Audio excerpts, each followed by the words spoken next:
All right, so let's go into our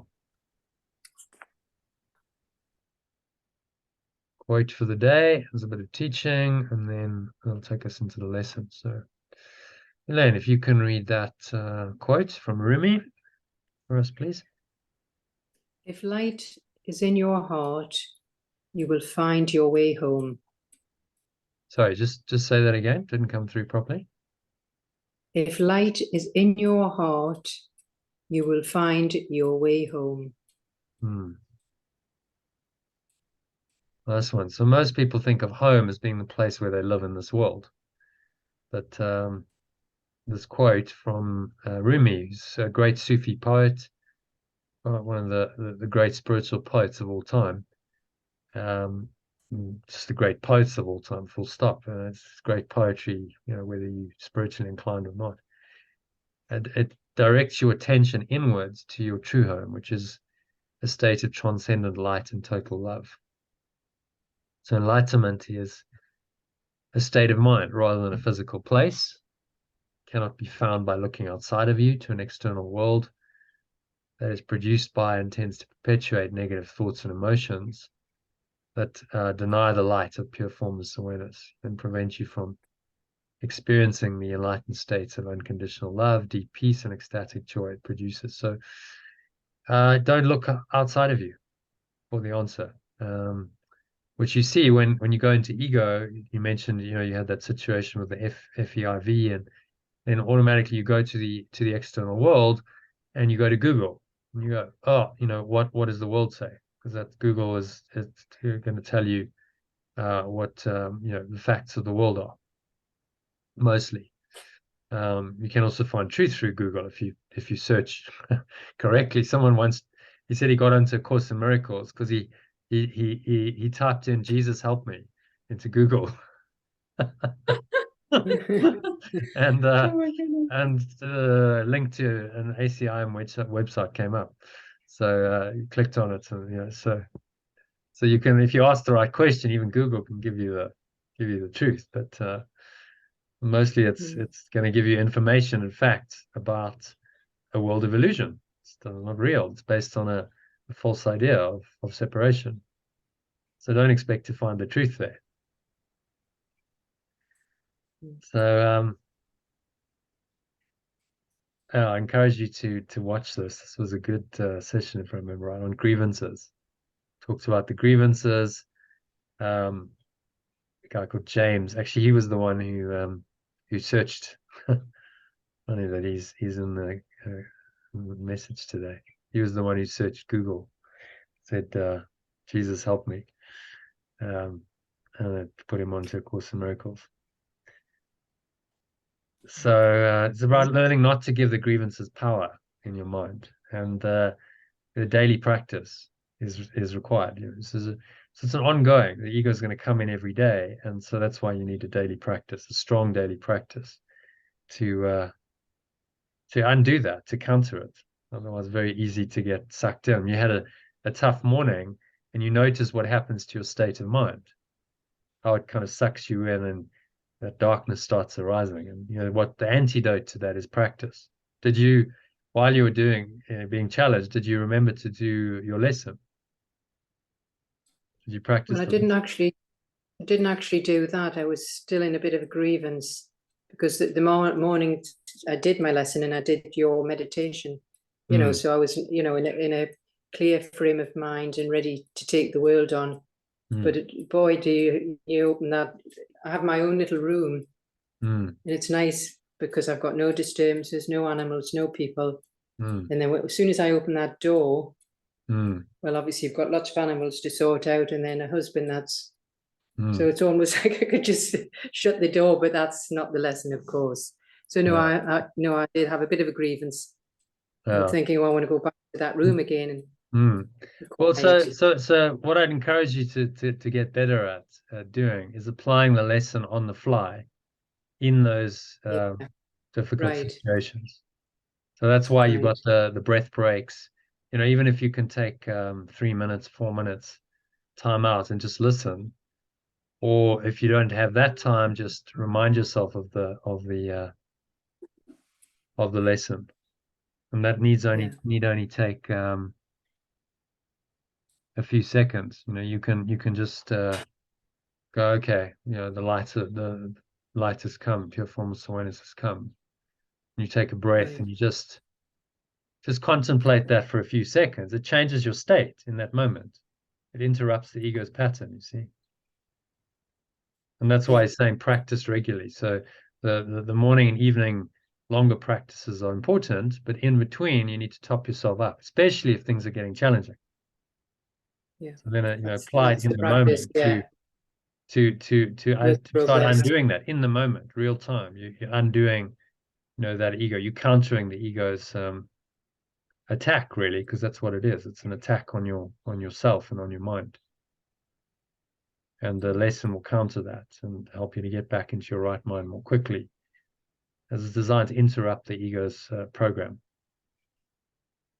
So try it. Try and yes. Tomorrow get up and say, okay, every hour I'm going to do this, even if it's just for a few seconds, to remember the thought. But usually, I mean, you can spend a minute, an hour. It's not a big deal. You could even be, doing something else, like things like washing up and housework are good, because you can just do them mechanically, and you can connect while you're doing it. So you can always, you can make some time and just try and do that and see how that makes a difference. Because then it's about sustaining that state. You create the state in the morning, and then it's about sustaining it. And the ego's, going to try and knock you off it, and undo all the good work that was done. And the practice of the lessons hourly is what keeps you in that connected state, so that you don't lose it and go out of the flow. So try that tomorrow. You see what happens. I surely, because I must admit I'm not good at doing those hourly practices because I haven't tried. So that was a good plan. Yeah. The reason they're there is to help you ongoing, and you can do them. Oh, yeah. Oh yes. Then you're really massively accelerating your spiritual progress, because every hour you're getting a little 1 minute mind training. Every hour. When you add that up over days and weeks and months and years, it's a lot of mind training you're doing. And I think the power of it is in the moment. As the ego starts arising, you go, no, I'm going to counter you whenever you arise using this lesson. So you get into the habit of immediately reinterpreting the ego. You don't give it time to dwell in your mind, because that's what it wants to do, is dwell and have these thoughts and emotions. And the more you dwell in them, the more you believe they're real. And then, the light gets diminished and ultimately covered over. The more you dwell in these negative states. So practice. So talked about being in the flow, how that relates to miracles, using an example of a business trip I was doing down to Eswatini. And funny enough, I'm doing another one soon. So the cycle, you see how these, you get these patterns and cycles in your life. It's quite interesting. Talks about not resisting what's happening in your life as one of the keys to staying in freedom and light, no matter what seems to be happening on the level of form. So you don't resist it. That means you say, okay, this is good. It's a lesson. I'm not gonna try and resist this and create this aversion reaction. You say, no, welcome it. This is a lesson, and then you let it go. So you acknowledge it, and then you let it go. That's the way. And that's tuning into the voice of the Holy Spirit then.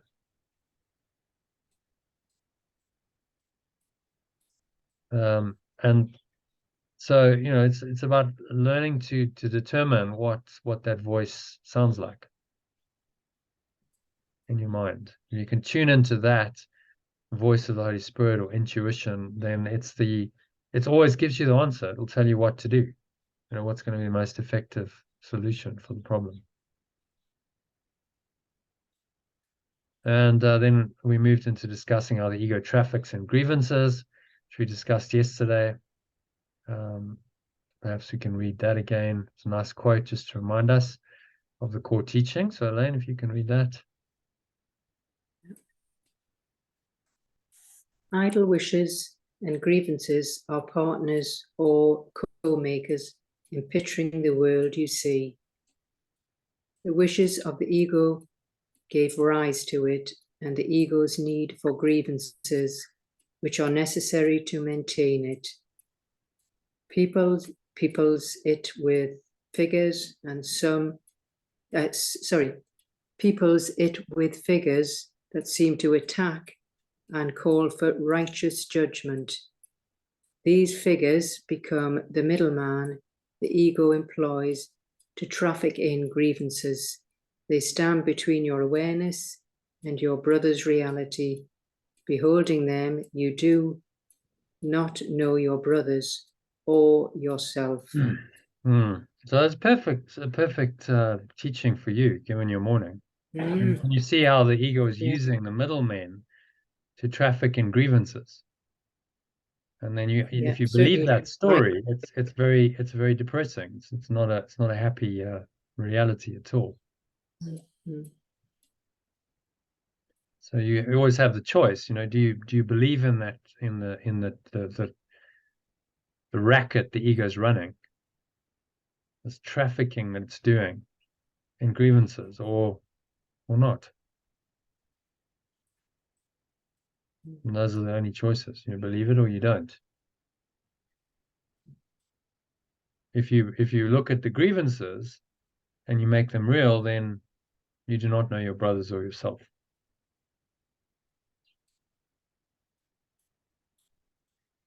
So can you see the relevance of that lesson for you today? Very relevant, very, yeah. So it's just about applying it and recognizing that's the secret, yeah. Application in the moment, ideally. So in the moment, you have the awareness to say, okay, I know what's going on here. The ego is trying to traffic in grievances again. And it's using my husband and the car and the people at the garage, using all of that to do its dirty work and traffic in grievances.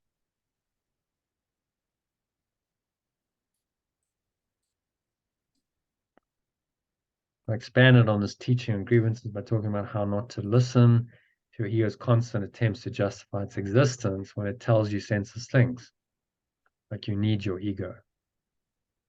No, the ego tells you you need me to manage situations like this. Because I'm practical. I can get stuff done in the world. The Holy Spirit doesn't know how to get stuff done. Have you heard that argument before in your mind? Yes. This is the ego loves. No, this is all a bit woo-woo. And if you don't listen to me, your life's going to fall exhausting apart. sometimes. You're not going to get anything that you need to get done because the Holy Spirit can't do it. And it's trying to draw you back into its illusory thought system in this way. Yes.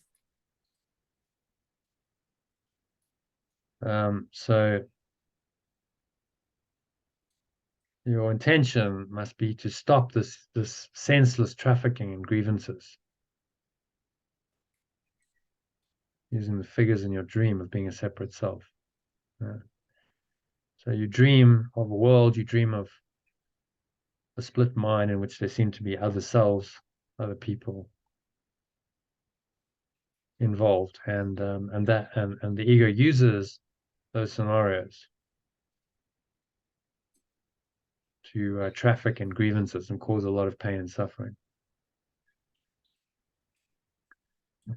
Okay, and then we just did a love and gratitude meditation, and there's the recording if you want to listen to it or watch it. I can recommend it. It was a good session if I recall. Okay, so that leads us into our lesson for the day. Have a look at lesson 87. Will there be light? So,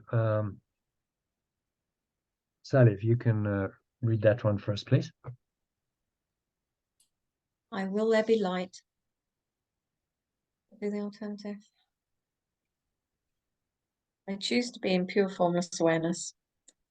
I will use the power of my will today. I will use the power of my pure formless awareness today. It's not my will to grope about in darkness, fearful of shadows and afraid of things unseen and unreal. It is not my will to grope about in limited awareness, fearful of shadows and afraid of things Did we do this one? unseen. Did we do this one yesterday? I think this is the wrong one. Sorry. It's 88 today, isn't it? Wrong one. Yes. Sorry, I was Yeah. like, hang on, we did this one yesterday. Well, I mean, it's still relevant. So, but no, we did that yesterday. I was like, this is familiar. Okay, start again. So the light has come. Lesson 88. So this is the review of 75. The light has come. The light has come. The alternative, pure formless awareness has come. Yeah, pure formless awareness has come. Exactly. In choosing salvation rather than attack, I merely choose to recognize what is already there. In choosing awakening rather than attack, I merely choose to recognize what is already there. There, rather than here. Hmm. Hmm. Choosing awakening, I merely choose to recognize what is already. You make it here. I think that's a bit more. Because then you can feel it, can't you, rather than thought. Hmm. You choose to Um, recognize what is already here. Hmm. Okay. Salvation is a decision. Salvation is a decision made already. Awakening is a decision I have made already. Are we doing it in like first person as we're going along? It's nice when we do. Hmm. And mostly they already are. Yeah. The lesson's already first person. I merely choose. But attack. Awakening is the decision I have made already. Feels nice, yeah. Hmm. Attack and grievances are not there to choose. Attack and grievances are not there to choose. Okay? How about for me to choose? Yeah. Not there for me to choose. That is why I always choose between truth and illusion, between what is there and what is not. That is why I always choose between truth and illusion, between what is there and what is not. Right? The light has come. Your formless awareness has come. Your formless awareness has come. Can we make that more present? Your formless awareness is here. Has come feels like we were talking about something in the past. Well, it's quite immediate. It has come. It's here now. But I get what you're saying. Pure formless awareness is here now. Maybe even more immediate. Yeah, yeah. I can but choose the light, for it has no alternative. I can only choose pure formless awareness, for it has no alternative. It has replaced the darkness, and the darkness has gone. It has replaced limited awareness, and my limited awareness has gone. Yeah, cool. Light has come, very present in the moment. It's here now. That's what he's trying to do with these lessons, get us to acknowledge its presence now. Then the light will one day come. I remember listening to Robert Holden, and he talks about this particular lesson. And he said, you know, in his, before he came to the course, it was always the light was going to come someday. One day I'll find the light, I'll become enlightened one day, but it was always in the future. And then, you know, teaching that just says, but the light is here, the light has come, is very challenging for the ego, because they can no longer put it off into the future and say, one day, you know, one day, Robert, one day, Sally, you'll be enlightened, but not right now. Of course, one day never comes. So I'm always putting it off into the future as a defense against the light, becoming aware of the light right now, right here and now, which is the only time you can become aware of the light. How can you become aware of pure formless awareness that is purely present, other than in the moment, right now? There's no other way of doing it. The difference between a thought and an experience, isn't it? You're thinking it's come rather than you feel it has come and it's here now. Yeah, it's what we discussed earlier about. When you're writing down something, what are you really doing? You're taking yourself out of the now into some time-based consciousness, aren't you?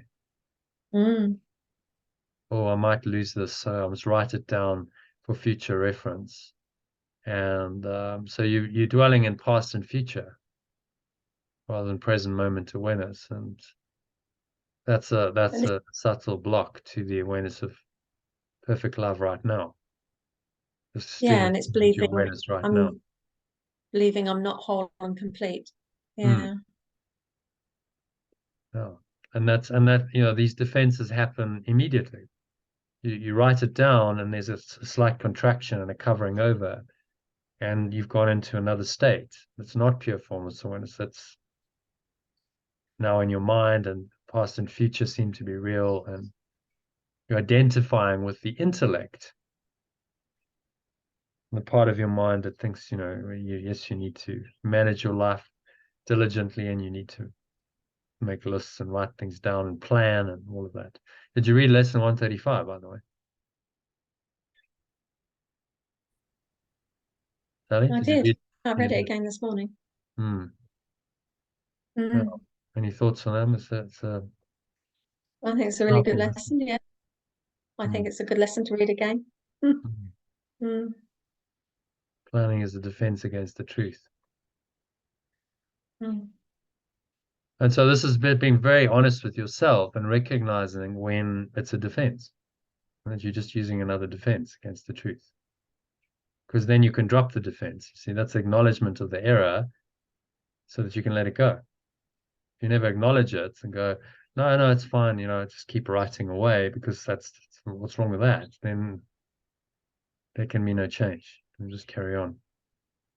And that'll keep you stuck in the same mindset that inspired or motivated that behavior. And so the behavior is a result of the mindset that's behind it. You keep going with the behavior, and you keep reinforcing the mindset. That's how it works. What that brings up in me is like how, might be going off on a tangent here, but like I used to do transcendental meditation, and I feel like I've grown out of it. And then the teacher that taught me came round, and we were talking about it, and he was like really pushing me to go back into the habit of doing TM twice a day for 20 minutes as prescribed. And that's just the way you have to do it, and you must sit up and you must do it at this time of day thing. And if you're always doing what you've always done, you always get what you've always got, don't you? And talking to TMers, not many know pure formless awareness. They might have had a glimpse of it, but no more than that. So it's like I'm being encouraged to go back into a thought system that served me at the time, but doesn't serve me now. So it's a bit like the writing. It did serve me, but there's nothing wrong with it. Nothing wrong with having done it. But there's more. There's something more to be experienced. Yeah. I mean, I had a similar thing. I also did TM, and I did it for years, and then at some point, you start moving beyond it and saying, well, what else is there? Is it just 20 minutes twice a day and that's it? That's the extent of my spiritual practice and understanding, or is there a lot more that can unfold? And it was a platform to do many other kinds of meditation and try vipassana, and now I don't always have time to do a formal meditation, because I've got to get up and do my stuff in the morning and get the messages out.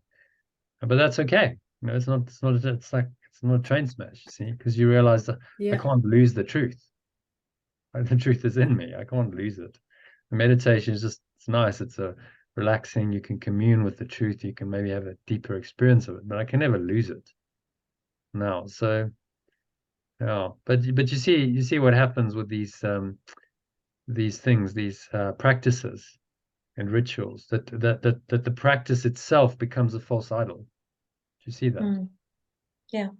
That's a fetter that's actually blocking the awareness of truth. And so you get so dedicated to the practice that you forget that the practice is just a means to an end. It's the means to understand and know the truth experientially. So the teacher's like, no, you must come back to the practice, because they're identified with it. They're attached to it. Because they teach it, and it's very important to them. But in the end, you recognize that the practice isn't going to get you there. It's a tool. It's it can be helpful. It's part of the pathway. But there's it can open you up. I mean, TM was brilliant. It opened me up. It opened me up to a world I didn't know existed. I'm very grateful that I did it for years. But I then also, hmm? I was going to say, I also went on a TM course about 30 years ago, but it was very, very, you got a secret mantra. It would get you into a room and you get a secret mantra. So it was very, very helpful, but it's like yourselves, you do kind of grow out of it. But it is very helpful. It was, and it was very, very expensive. I can remember. It was very expensive. Yeah. So Yeah, I remember that as well. I was like, why are you charging so much? You don't need to charge so much for simple meditation practice, But because there's a business model behind it. That's the truth of the matter. Yeah. Money being made.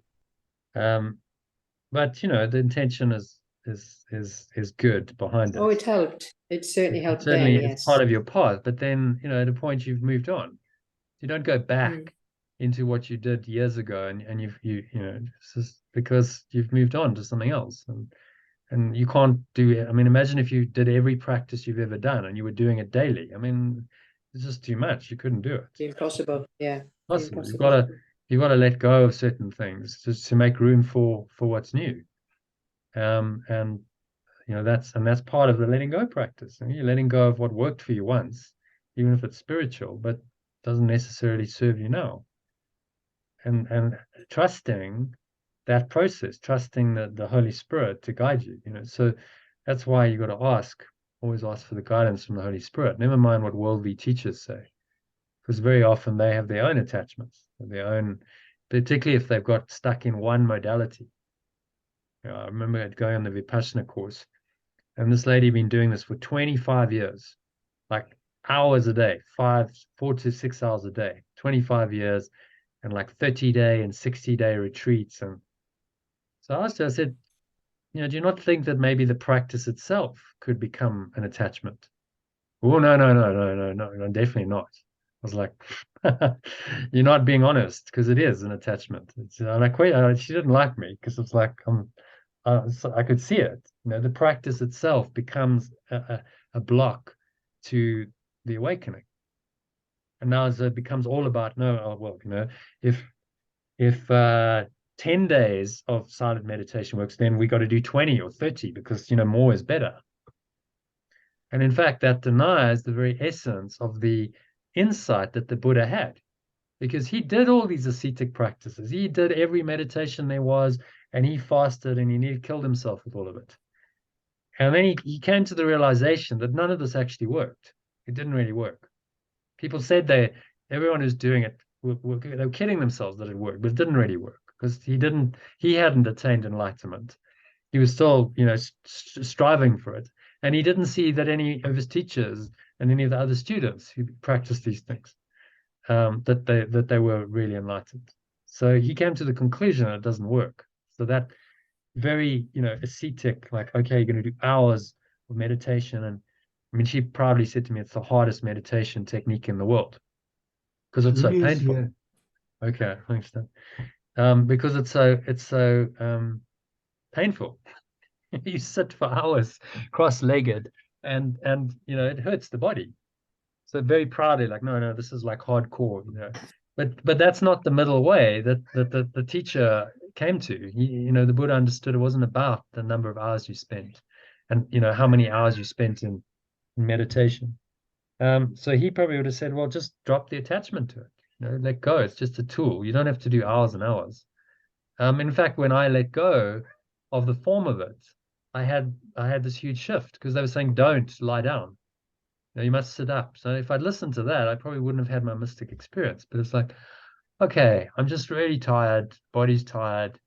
I know it's supposed to be meditation time now because they had, you know, a rigorous schedule. Like at you could do what you want until 1 o'clock, and then 1 o'clock came, and then you had to go back into, you know, formal meditation. You had to sit up, even if you're in your room. And I was just like, you know what, actually, I'm just gonna lie down a bit. And I lay down, and because I'd let go of the discipline of it all and the practice, the pure formless awareness arose. It just came because I was ready. So, you know, the practice was probably necessary to get me into that receptive state, but it was only by letting go of the practice that it came.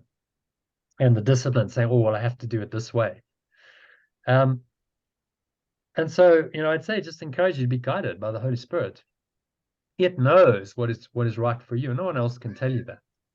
It knows. And if you listen to that guidance, then you have you know the true guide on your journey. That's what's guiding you. And you know, worldly teachers and someone contradicting that, well, then you have to listen to the guidance and say, no, actually, this is what it is. And I'm trusting that, and then you politely say no.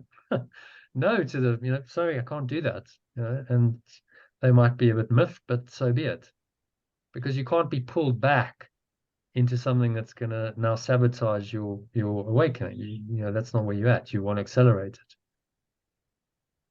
But listening to that guidance and trusting it, trusting that that's, you know, that guidance is correct for you, and it's for you. You know, the guidance, it's very specific to you and your journey, and it's going to tell you what's required,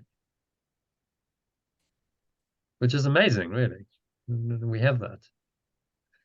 Why did I bring up this time? Yeah, just to demonstrate that. So if you're at a certain state of consciousness, let's say still body identified or maybe very mind oriented, then you're going to get the symptoms of that, the symbols of that showing up in the dream. And so that's going to be how you live your life for various, if you're involved in spiritual practices, your business, your family life, and so on. And it's all a reflection of the level that you're at. And now, if you start going to another level by letting go of those attachments that keep you bound to the other level, the external form, the objective, individual objective, so that's the body and your behavior, and also the its to an extent, the interobjective, the systems and so on. They want to change. There's a natural tendency to want to shift that. And the ego tries to then keep you bound to the same level by saying, no, keep doing the same behavior. You know, keep writing things down, or keep, you know, meditating rigorously at this time for 20 minutes, because it keeps you bound now into that same level of mind that you were at, for instance. And so that's why the letting go of the behaviors and these attachments that we have in the external is important, because it frees your mind to then go to the other level, and it allows the miracle to start happening. So the miracle it happens when you really do let go on the internal level, and then there's a shift in energy, and then you've bumped up another level or two, and then at that level, now something else manifests, and you've shown that, and that's how the miracles happen. So it's really all about just, you know, getting into alignment. If there's a shift internally and you feel that something doesn't serve you anymore, then let it go and allow you know, the spirit to replace it with something else. Does that make sense? I don't know quite know what the subtext was going on, but I was sneezing and eyes watering and all sorts. So letting go some stuff there. Yeah, well, it's, you know, there's maybe these subtle defenses still of like doing. The ego wants you to, the mind-oriented ego self wants you to keep doing what you've always done. Yeah. because that's safe. That's your comfort zone. You'll just keep writing things down and keep repetitively doing the same thing over and over again. Of course, Einstein said that's insanity. You can't expect a different result if you do that. It's just going to be the same. Because you're really saying by doing those behaviors that I'm at the same level of consciousness. Because the behavior is a reflection of my consciousness, of my awareness, shall we say, rather than consciousness. But at these lower levels, if it's mind or body orientation, it is consciousness. You're still in the separate self. As you move more into pure formless awareness, you say the pure formless awareness has come. It shifts all of that, and those reflections of that state of consciousness now need to be let go of to make room for something else to arise. Yeah. And that's such a freeing, liberating process if you go with it. Because you're freeing yourself from all fetters and all attachments and ultimately, all the disciplines, the practices, they're useful. They serve you to a point, but in the end, in pure formless awareness of perfect love, there's just that. You don't need to be disciplined to experience what you are. It just is what you are. See? So that's where you're going. The disciplines are only required because you've convinced yourself so thoroughly that you're not what you are. So you now have to undo that whole thought system that you've invented that covers over the truth. That's why the discipline's required. But at a point, you could just say, okay, I'm there. I can let go of all of that and I can just be as I am. I am that I am. The light has come. Pure formless awareness has come. It is here now. And accept that. And be glad. Okay. So these would prove useful forms for specific applications of this idea. Do you want to read those, Sally? This light cannot show me darkness, for the light has come. This cannot persuade me to limit my awareness, for pure formless awareness has come. It is here. The light in you is all that I could see, Jono. The pure formless awareness in you is all that I want to perceive, Jono. I would see in this only what is here.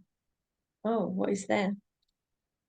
I want to perceive in this only what is truly here.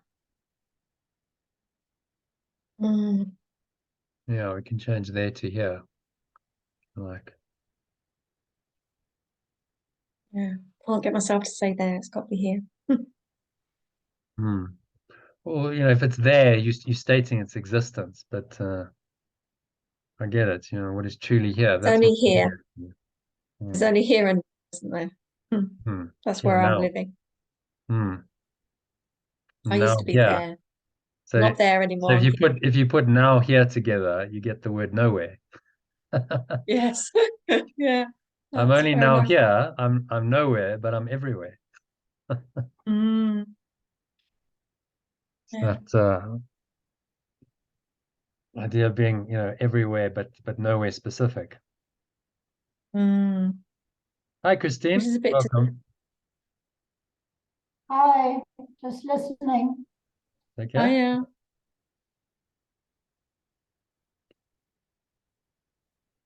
Okay, so any thoughts on that first lesson? Pure formless awareness has come. Pure formless awareness is here. The light has come. The light is here.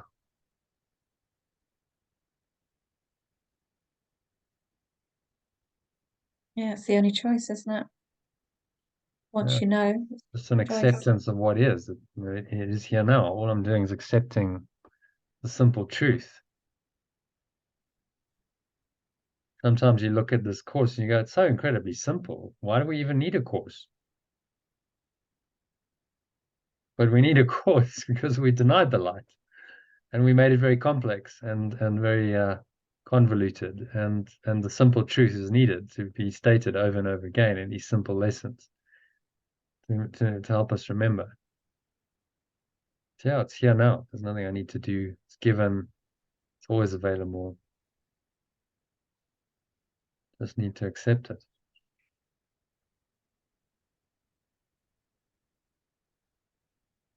Okay, so happy with that lesson. The light has come. The light is here now. I'm under no laws but God's. Elaine, if you can read that one first. I am under no laws but God's. Here is the perfect statement of my freedom. Here is the perfect statement of my freedom. I am under no laws but God's. I am subject to no laws but perfect love's. I am constantly tempted to make up other laws and give them power over me. I'm constantly tempted to make up other laws and give them power over me. I suffer only because of my belief in them. And the same. They have no real effect on me at all. The same. I am perfectly free of the effects of all laws save God's. And that. I am perfectly free of the effects of all laws except perfect love's. And his are the laws of freedom. And its are the laws of freedom. I think these would be better. And these are the laws of freedom.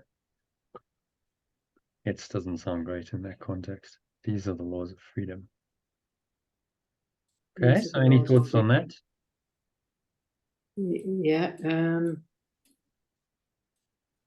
Well, really, we are only under the laws of perfect love, and any laws under the ego is insane. Even though it doesn't just said that, that's just come out of my own head. Yeah, that's true. That is insane. We suffer because we believe in the ego's laws, and really they have no real effect on us if we allow the laws of perfect love. And his laws are freedom, which is what we all want. So when you're tempted to believe in the laws the ego's made up, then remind yourself, these are false. These laws don't really exist. They have no real effect on me. I don't have to listen to them. I don't have to honor them. You see why this kind of teaching is not generally promoted too much by governments, authorities of this world, because it undoes their power. So, well, I'm under no laws but God. It's a direct challenge to the laws of the world. It's ultimately why Yeshua was crucified. So when you're challenging our laws, and that's not acceptable. So away with you. We're going to do away with you. But his resurrection proved that you cannot do away with the truth. His resurrection proved he was subject to no laws but perfect loves, even the law of death, which seems to be the ultimate law of this world, had no power over him. So with your kittens, remember, you're under no laws but God's. The laws of the world that say, well, FEIV, that's very serious. Ooh, that's not likely, only very slim chance that they'll make it. These are the laws that the ego has made up. Unfortunately, none of them are true, because the miracle cannot obey the laws that it was made to undo. It doesn't obey the laws of the world. So you just need to remind yourself of that and discard those laws and say, no, none of those laws are true. I can transcend them all. Yeah. And claim my perfect freedom right here, right now, in any situation that presents itself. So we get tested by the laws of the world. The ego comes in and says, to believe these. Look, here are the laws, believe them. And your job is simply to recognize that they're not true. And you cannot believe any one of them, because they're all part of a false thought system that is accepted or denied completely. You can't accept part of its thought system and some of its laws and not accept the whole of them. You know, it's why this is an all or nothing deal. You accept all the laws of freedom, or you deny them, and you accept the laws of tyranny and oppression instead. And every moment you're making that choice. You believe in one thought of the ego, then you're believing in the whole ego's thought system, in the entire thought system, because it all goes with that one thought. In the same way, one thought of freedom that's coming from your right mind, from the Holy Spirit, frees you entirely, takes you into pure formless awareness of perfect love. And you'll never reconcile those. The laws of the ego and the laws of the Holy Spirit will never reconcile in any way, shape, or form. That's the simple teaching.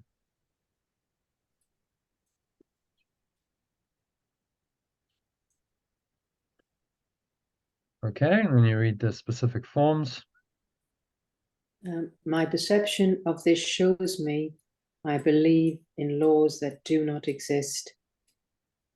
I see only the laws of God at work in this. Let me allow God's laws to work in this and not my own.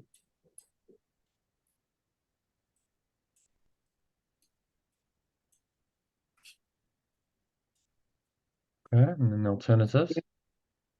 Oh, yeah. My perception of this situation shows me I believe in laws that do not exist. I perceive only the laws of perfect love at work in this situation. I allow perfect love's laws and not my own to work in this situation. Yeah. Perfect. That's a perfect. Yeah. So when you're dealing with Dave's car situation, just remind yourself of this. Only perfect love's laws are at work in the situation. Only these do work. Only these will work. And so I'll honor those, even though other people are believing in the laws of the ego.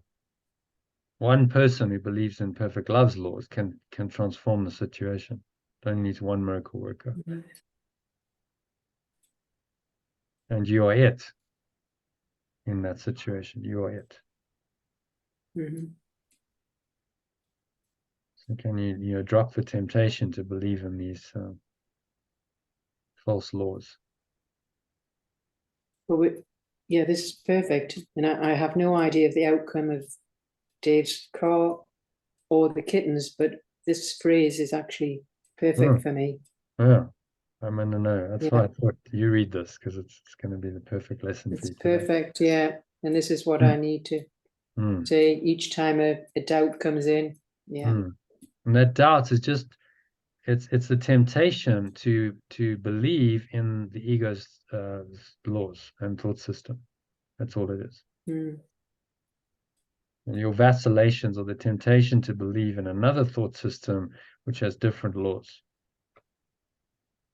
When you recognize that, all doubt is just another temptation to believe in another false thought system, will help you to let it go, let the temptation go. And just remind yourself, no, only this is true. This thought system that I believe in, that I know to be true, is the whole truth. And it cannot be reconciled with the ego. Don't even try. You must let go of one in order to have the other. The ego is trying to get you to let go of the truth, to have its delusional thought system, but you must reverse that and let go of the ego in order to accept the truth back. It's a no-brainer, really, isn't it? Because the other thought system is exhausting. It's absolutely exhausting, whereas this is clear. It should be a no-brainer.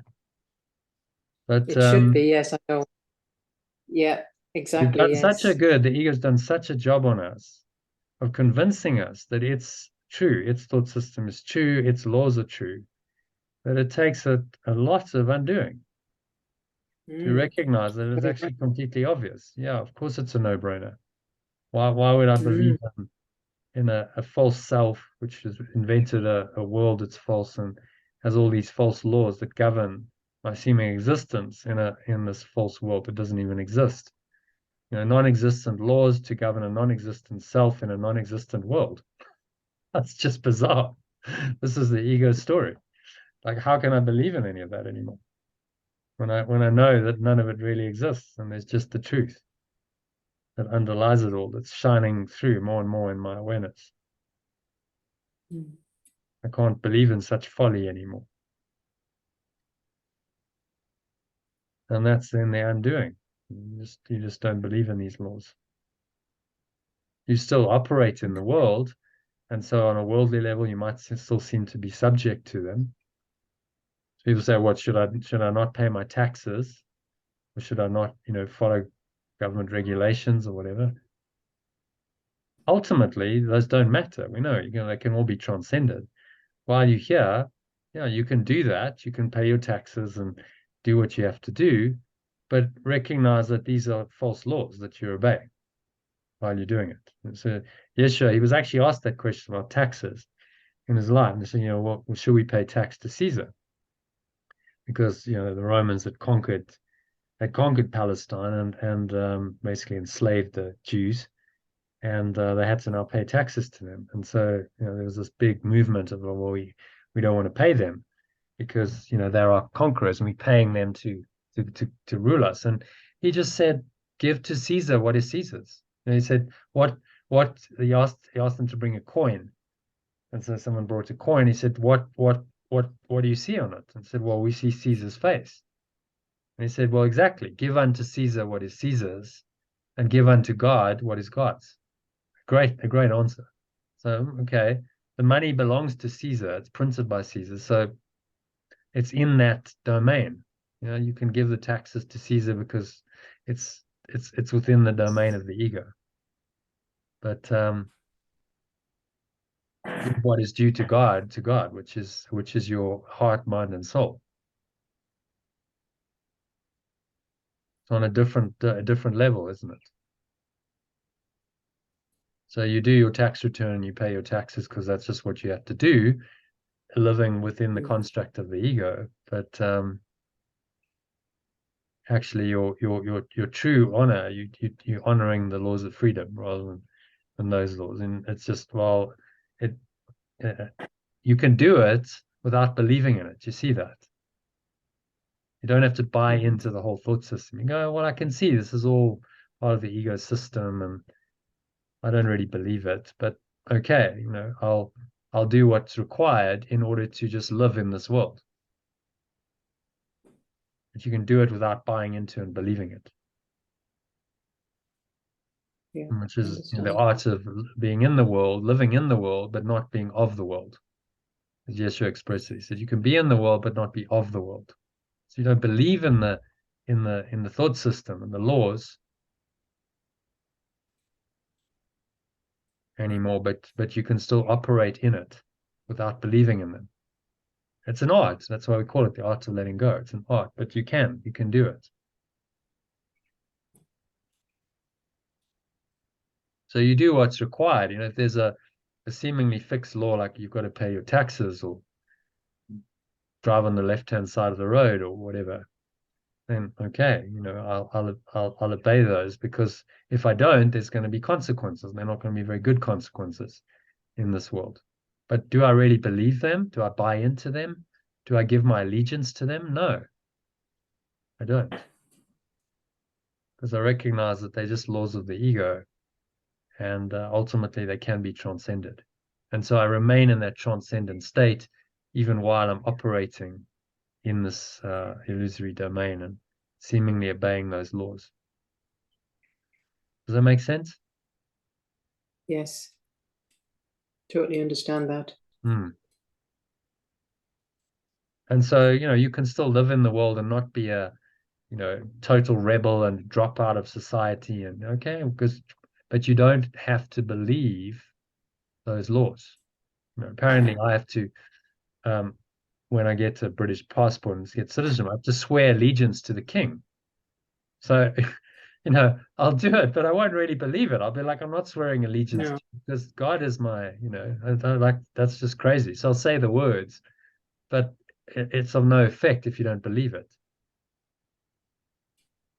Because what happens in your heart that's important. Where does your faith go? You believe in worldly forms or in the eternal? And the national anthem is an acknowledgement that the king isn't the ultimate, because it's God save our king. God save our king from what? That's the question. God save our king from the ego. Because it's self-evident that the king is going to die, just as every single king. So what does that actually mean? One wonders. You ever ascribed that? God save our king. What does that mean? Yes. It must be pointing to the redemption, the enlightenment of the king, ultimately. Because what else would it mean?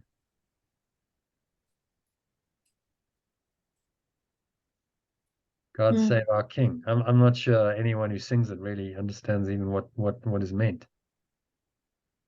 When it correctly interpreted, that means, God undo the king's ego and bring him into the light. Which may happen. We'll see. Charles is an interesting guy. Maybe he'll be the most enlightened monarch ever. Be an agent of the light in the world. We'll see. Okay. So, Elaine, I'm just going to ask you to give a quick summary of that. What is he saying in summary of that lesson? Well, it's the ego is not to believe in the laws of the ego, because it is sane and ridiculous at times, and freedom is found in the laws of God. I mean, these laws have no real effect on you, because the real effect, they might have seeming of a superficial effect, and that you have to do certain things, have behavior like you submit your tax return or drive on the left-hand side of the road as examples. But the real effect is in your mind and in your emotions. That's where the real effect is. So if you don't believe them, then they have no real effect on you at all. And John's just joined us. Hi, John. Hi, Jono. Hi, Elaine, Sally. Hi, John. Hi. Welcome. So, yeah, any other thoughts on that lesson?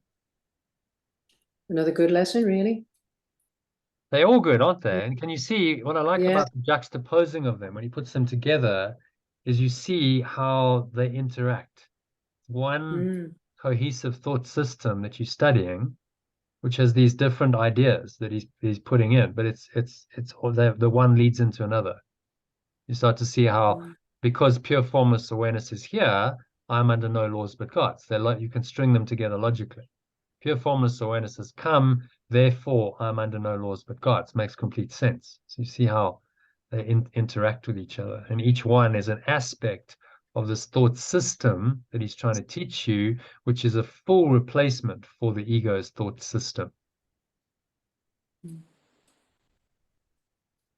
And when you start connecting the dots, so to speak, and installing this new operating system, then the ego's days are numbered, because it must give way to this new thought system that makes complete sense. It's clear, it's insightful, it's got power, it's got wisdom, it's got insight, it can help you miraculously in any situation. Like, you can't really fault it. I mean, No. look at it from a computer point of view. You've got a dysfunctional operating system. Let's call it Windows. And then you want to upgrade your system to another operating system, say Linux or Apple. And the one is a complete replacement for the other. There will be no Windows when Linux is installed. It's gone entirely. You can't have two operating systems both running the computer. It's going to be a shambles. You can switch between them. I know someone has said, oh, you can actually have Linux in one part of your drive and you can have Windows in another, but you have to switch between them. You can't have both operating simultaneously because it's a mess. In the same way, two opposing thought systems, you might vacillate between them as you're learning them, but ultimately the one is a complete replacement for the other. Which is why you're under no laws but God's, because once you install the new operating system of perfect love, then only its laws hold. The rules of that operating system govern now that reality. See, it's like in a computer program.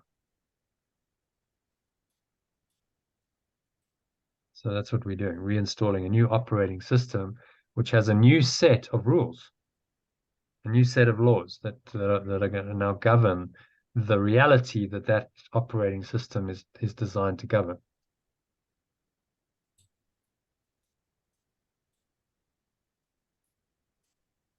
And the God's or perfect loves is designed to free you. That's all it's designed to do, to free your mind entirely from all laws. And you just remain in pure formless awareness and perfect love for all eternity. And so then that's the only law. At that level, there's only one law, and that's the law of love. The law of perfect oneness, which simply is what it is what you are, it is what everything is. So that one law is actually guiding all the other laws. Laws like as you give, you receive. That's a derivative of that one law, isn't it? That there's only one awareness. All connected to that one awareness. So the laws of God in this world are derived from pure formless awareness of perfect love.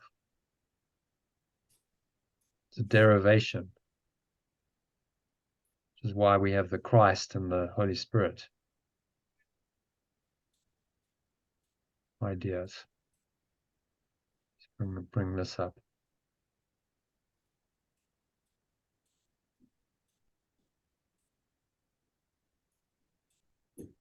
So we have the Holy Trinity because there's this perfect oneness, but that in worldly terms needs to be translated into something that we can perceive in this world. So the laws that derive from the law of perfect oneness, things like as you give, you receive. And what goes around comes around. As you put things out, so they come back to you. Boomerang effect, the law of attraction. These are all laws that are derived from the law of perfect oneness. It's how it plays out in this world, which then the Holy Spirit, the Christ self, the true self, can perceive. And the more you perceive them, the more it confirms to you that because that law is true, then there must be this overall, a higher law of perfect oneness that it's derived from. And that's the way you go from perception into knowledge. Okay. So any other thoughts, comments, or questions on those two lessons? Christine? John? No, it's fine. No, I'm good with those. Okay. So shall we do a meditation on them then right now? So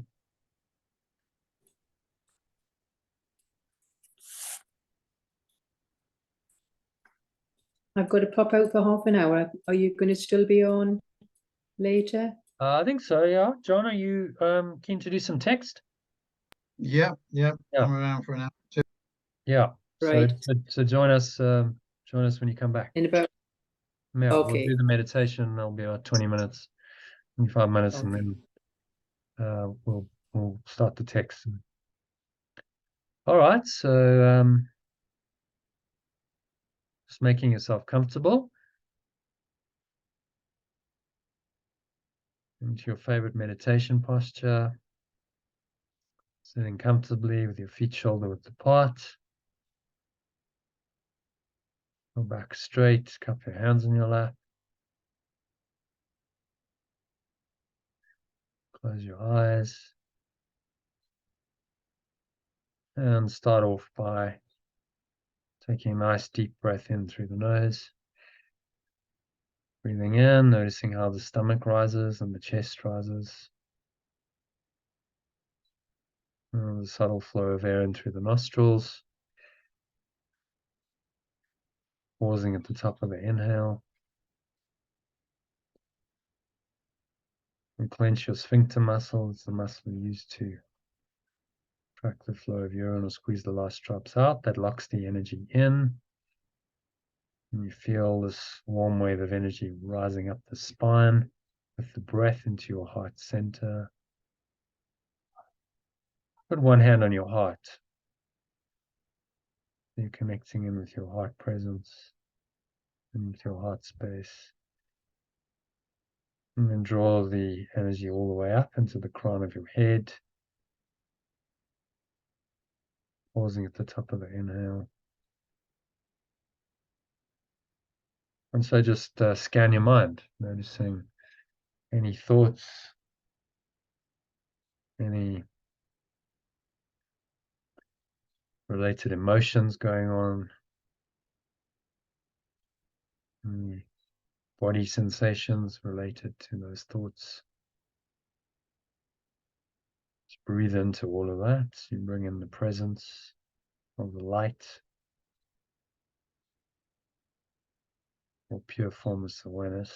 Remind yourself that light has come into this darkness to dissipate the darkness. Pure formless awareness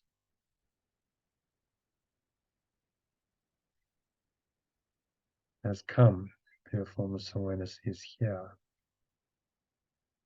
right now.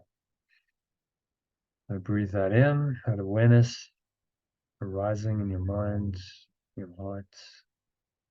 If you visualize, you could visualize light, golden or white light flowing into every pore, every cell, every muscle of your body, every part of your mind, every fiber of your being. If you don't really see light, that's okay. Just feel it. You can all feel a sense of lightness, the lightness of being.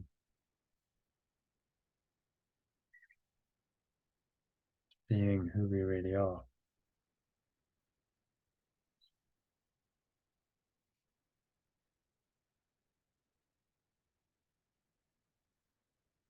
And so you're just going to let go of all other thoughts. Yeshua says, in choosing awakening, salvation or awakening rather than attack, I merely choose to recognize what is already here. And breathe in on that. Repeat the words after me. In choosing awakening rather than attack, I merely choose to recognize what is already here. Awakening, salvation, is a decision I have made already. Breathe in and just accept then the light of the pure formless awareness of perfect love.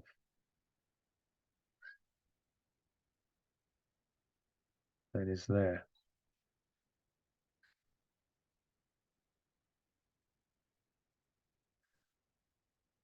Attack and grievances are not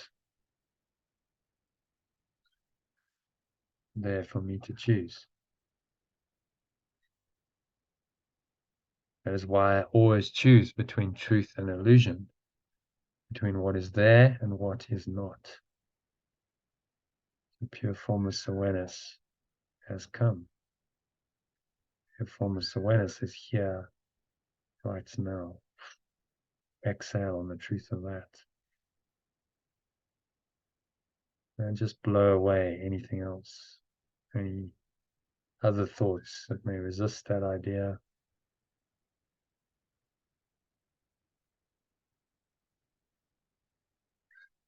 Going, gone with the breeze of your breath, blowing them all out, like dark smoke out of your mouth. Say, I can only choose pure formless awareness, for it has no alternative. Breathe that in to every pore, every cell, every muscle, every part of your mind, every fiber of your being is infused with this awareness, the light that has come into your mind.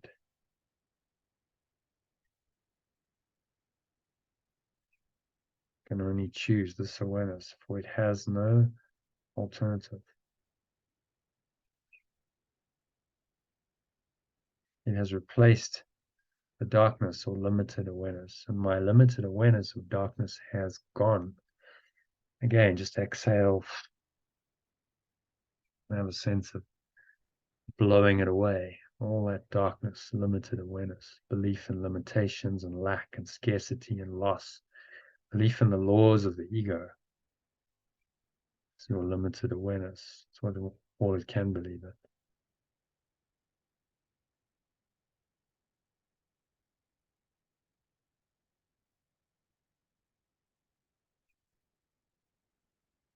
So if there's any residual darkness, limited awareness, just bring it to mind. Breathe in again on it. You bring it into awareness, hold it there briefly, and use these specific forms to apply the idea to the situation.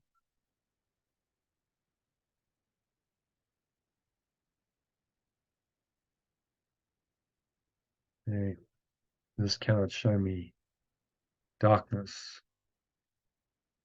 This cannot persuade me to limit my awareness, whatever the particular situation is.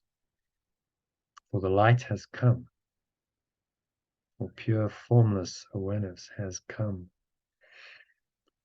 Breathe that awareness in to every cell, every muscle.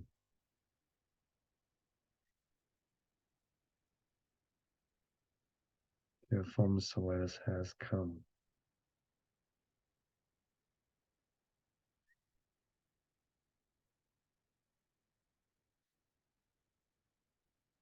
The light in you is all that I would see, and then name the person, this person involved in any darkness in your mind. You might be holding a grievance towards them. Maybe you're worried about them. All a denial of the light.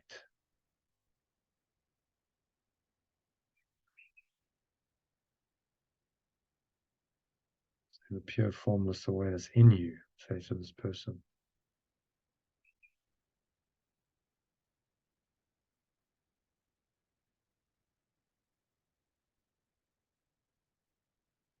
and exhale the darkness out, letting it all go to the nothingness that it really is. It's going, gone. And say, the light has come. The light is here. Now.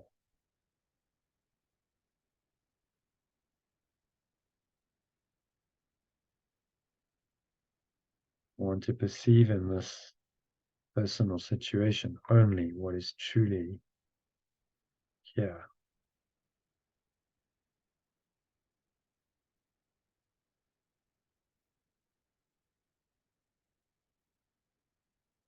I want to perceive only what is truly here, the light.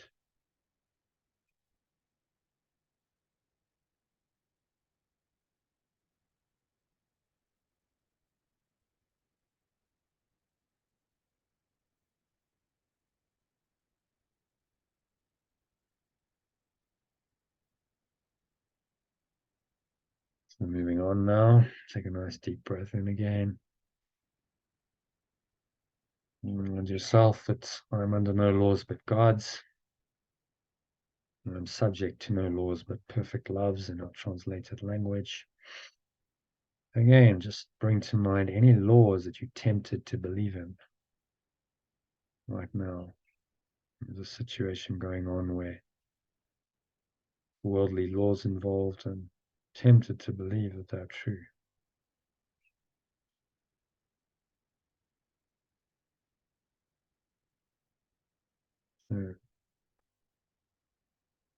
So I'm subject to no laws but perfect love. Say that to yourself very firmly with determination. As Yeshua says, this is the perfect statement of your freedom.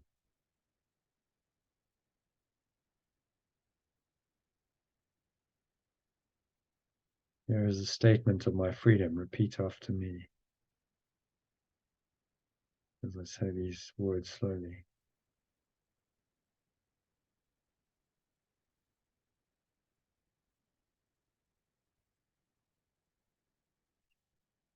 I'm subject to no laws but perfect loves.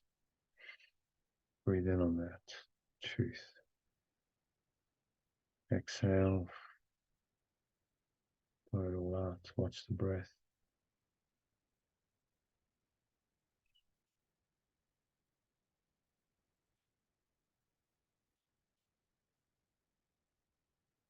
I'm constantly tempted to make up other laws and give them power over me.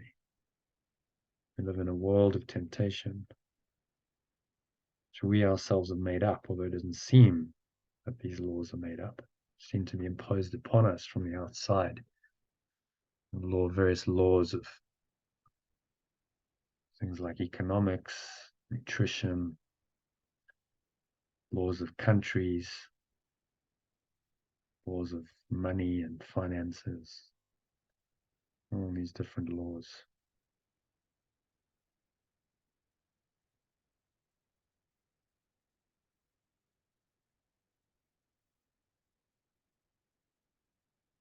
So I'm constantly tempted to make up other laws and give them power over me. Repeat after me slowly.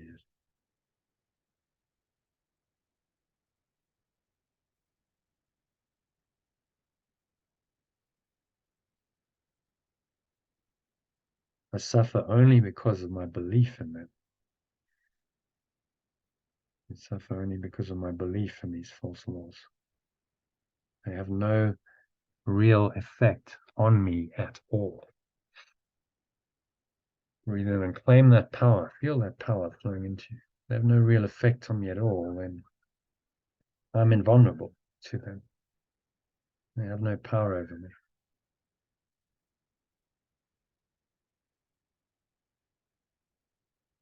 I am perfectly free of the effects of all laws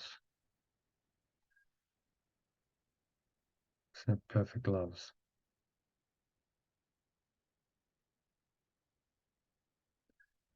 So it is. These are the laws of freedom. Perfectly free of the effects of all laws except perfect loves. And these are the laws of freedom. Say that to yourself.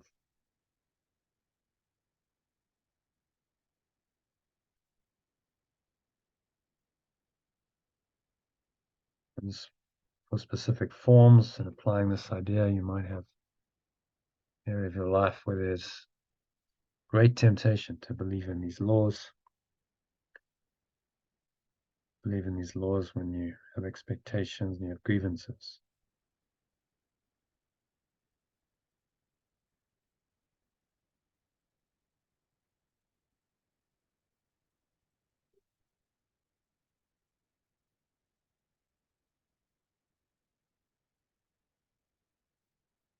So just apply these specific forms to any of those temptations.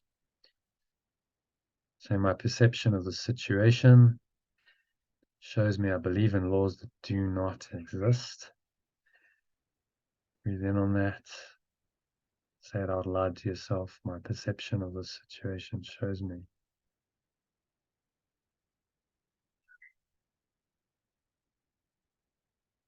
I believe in laws that do not exist.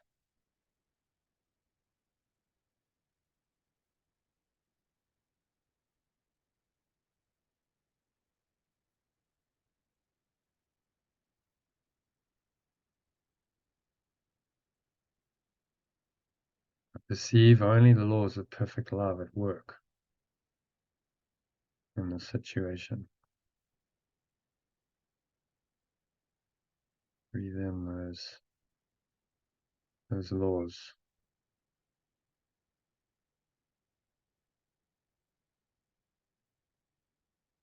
I allow perfect love's laws and not my own to work in this situation. Breathe this pure formless awareness of perfect love into every pore, every cell, muscle of your body, every part of your mind, every fiber of your being.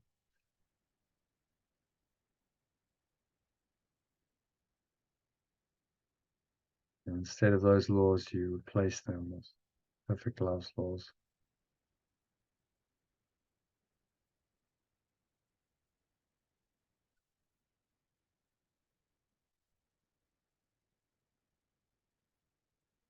Allow perfect love's laws, not my own, to work in this situation.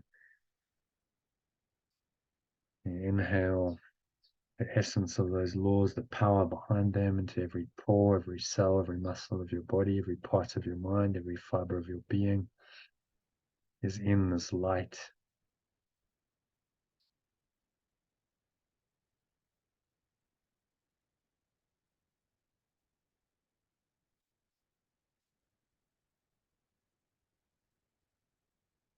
And exhale, blowing out the darkness, the limited awareness, which is simply not true. Letting go and letting God, it's been called. Blow these out like a dark cloud or black smoke out of your mouth.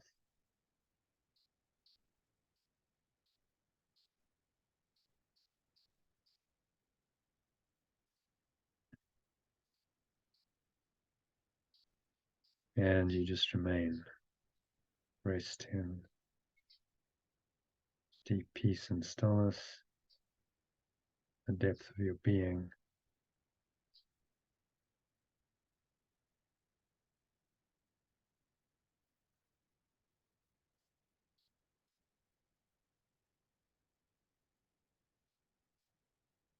And sink inwards to this perfect love, pure formless awareness, perfect love that has come, is in your mind, it's in your awareness, not sometime in the past or the future, but right now. Just embrace it, breathe it into every pore, every cell, every muscle of your body, every part of your mind, every fiber of your being is in the light of your true awareness.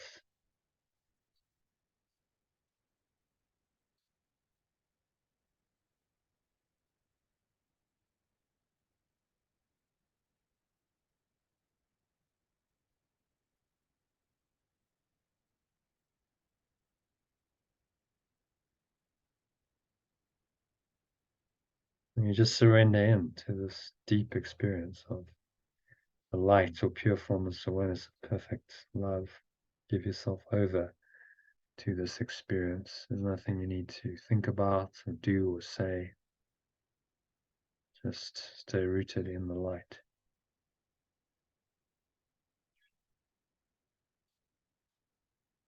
For the next couple of minutes of deep silence, stay in the light.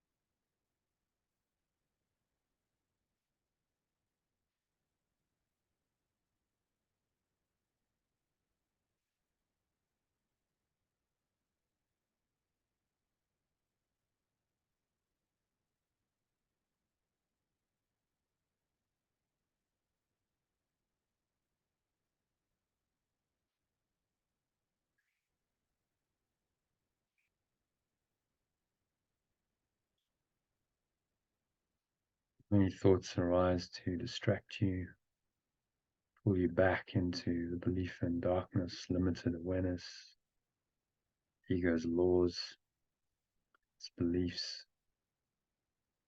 its works, its acts, its entire world.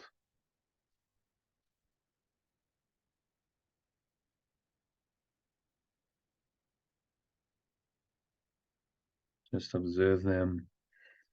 Remind yourself today's lesson that pure formless awareness has come, pure formless awareness is here. Breathe that in, You can imagine you breathing light into any areas of darkness, tension in your body. Say, pure formless awareness has come, pure formless awareness is here. And so I'm subject to no laws, but perfect loves.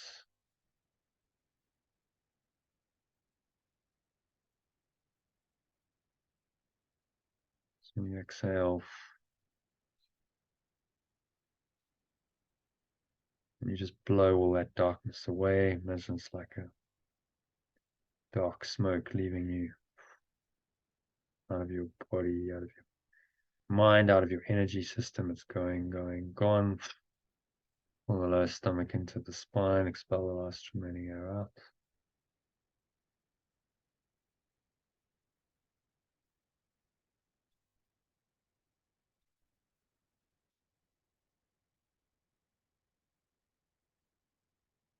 And you just rest in the deep peace and stillness beyond these laws.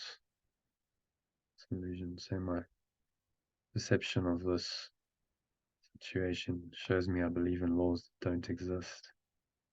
So I perceive only the laws of perfect love at work in this situation instead. And I allow these rather than my own laws to work in this situation. So it is. So it is said and so it is done.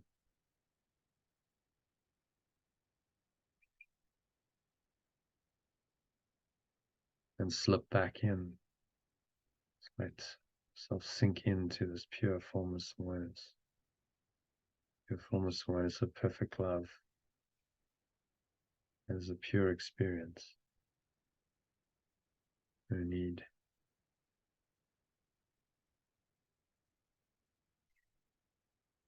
analyze, interpret, label, judge in any way. The laws of the ego, the only judgment of them the Holy Spirit has is that they are not true. Therefore, they have no real effect on you. So exhale on the truth of that and just rest again in the deep peace and stillness. Come with this knowledge, because it is knowledge. Rest content in the peace of God, the peace of pure formless awareness that surpasses all understanding.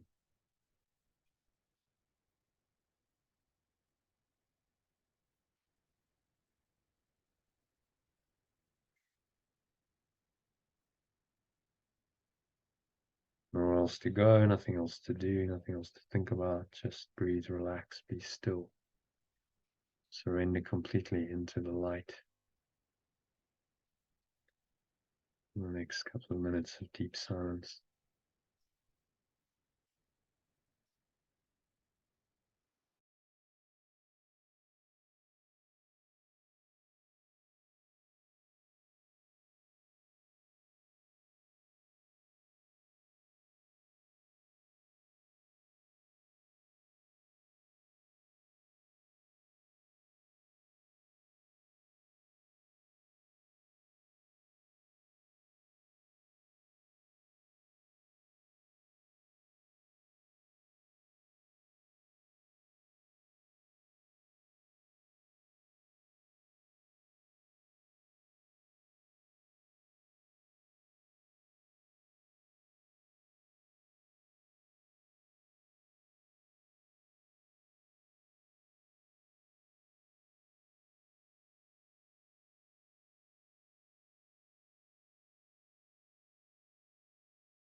So just gently coming back from this deep state of pure formless awareness into an awareness of the body and the breath and the senses and the world. And on the count of 3, you're going to open your eyes. So 1, just breathing in, noticing how the stomach rises and the chest rises. A subtle flow of air in through the nostrils. Noticing any other body sensations going on. Maybe there's a subtle flow of air in the skin. It's what you're touching and feeling. Subtle sensation of the breath in the nostrils. At the top of the inhale, just scan your mind. Notice any thoughts, any emotions, body sensations, particularly anything that feels negative, limited awareness, darkness. Any remaining thoughts and emotions like that, and just remind yourself that the light of pure formless awareness has come. You're under no laws. Say, I'm under no laws. Subject to no laws except perfect loves. And then you exhale and just blow all of that limited awareness away. Just letting it go to the nothingness that it really is. Going, gone. Pull the lower stomach into the spine. Expel the last remaining air out.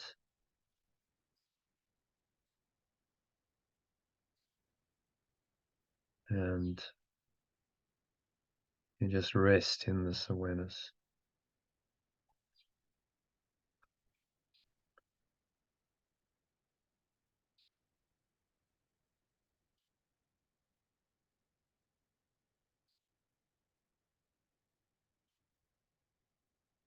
On the count of 2, notice the weight of your body pressing down into the chair, your feet touching the ground. Noticing what you're feeling and touching. Your hands, maybe there's a subtle flow of air on your skin, notice that. Notice the breath again as you breathe in. Maybe there's a subtle smell as you breathe in. Notice that. Notice what you're tasting, what you're hearing. Any sounds. Notice how the sounds arise and they subside. And there's just this deep awareness, stillness. Just the same as pure formless awareness or the light, in which all these sounds arise and then they come and then they subside. What remains is this awareness, always there, always present. It's the ground of being. It's that which cannot be undone. So you're going to stay rooted in this awareness for the rest of the afternoon and evening. Set that intention and use the lessons to help you do that. So if ever you feel tempted by some law of the ego, just use either or both of the lessons in combination. Remind yourself that pure formless awareness has come, is here, and therefore I am under no laws. I'm subject to no laws except perfect loves. And you just blow away whatever that temptation is. The breath. To give form to this practice, you can listen to any of the breath breaks I've sent you. Got 4 to choose from. It was 3 minutes. Or follow the instructions I've given you in Telegram and email message, which will allow you to do it in under a minute. And incorporating the breath. And that should keep you rooted in this pure formless awareness. Perfect love that you are. So on the count of 3, you open your eyes. Take a minute just to look around, ground yourself back into this seeming reality of the world. But notice that whatever you're perceiving, your true awareness, Pure formless awareness is always there underlying it. So you look at an object for a few seconds, notice that awareness is still there. Move on, look at another object, same awareness is still there. If you don't name and judge and label and interpret anything, then all that remains is that awareness. And so you stay rooted in that awareness even while you're in sense perceptions. That awareness is underlying all of your sense perceptions and will guide you to be in the world but not of the world. So that brings us to the end of the meditation and first part of the session. So if you need to drop off now, then you're welcome to. But for those who want to stay, we're going to look at the text now. Section 2 of chapter 12 it is, which is called The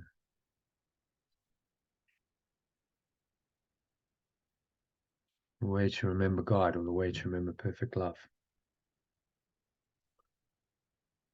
Okay, so John's staying, I think. Elaine, welcome back. Good timing. We just finished the meditation. Christine, you're going to stay with us. Sally, you normally go at this time, but you're welcome to stay if you want.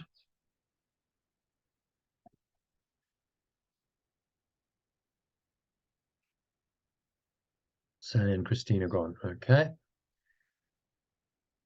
So John and Elaine, yeah, let's dive into our text, shall we?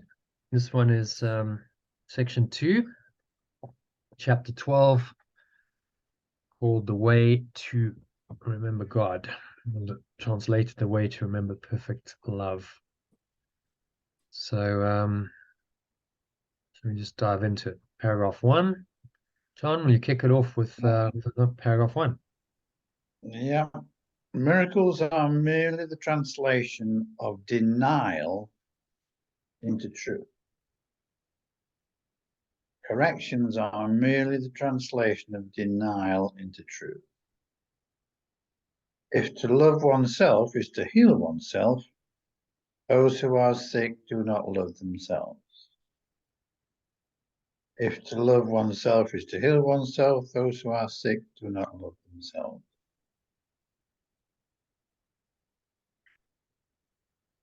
Therefore, they are asking for the love that would heal them, but which they are denying to themselves, which stays the same. Mm-hmm. If they knew the truth about themselves, they could not be sick. Stays the same. The task of the miracle worker thus becomes to deny the denial of truth. The task of the agent of correction thus becomes to deny the denial of truth. The sick must heal themselves, for the truth is in them. It stays the same. Yet, having obscured it, the light in another mind must shine into theirs, because that light is theirs. Yet, having obscured it, the true awareness in another mind must shine into theirs, because that true awareness is theirs. I find number 7 interesting. It suddenly is bringing in the idea of another being shining their light into the one who is in darkness.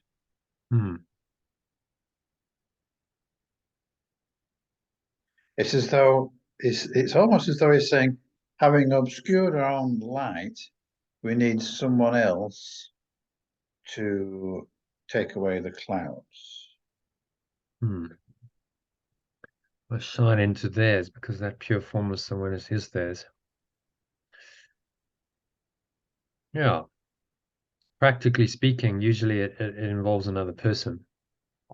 Any kind of shift involves someone else. If it's a teacher, it could be a teacher like Yeshua, who's not with us physically anymore, but the light coming from seemingly another mind shines into yours and awakens. I think it's echoed a bit further on in the second or third paragraph. Actually, I think it goes into that aspect a bit deeper.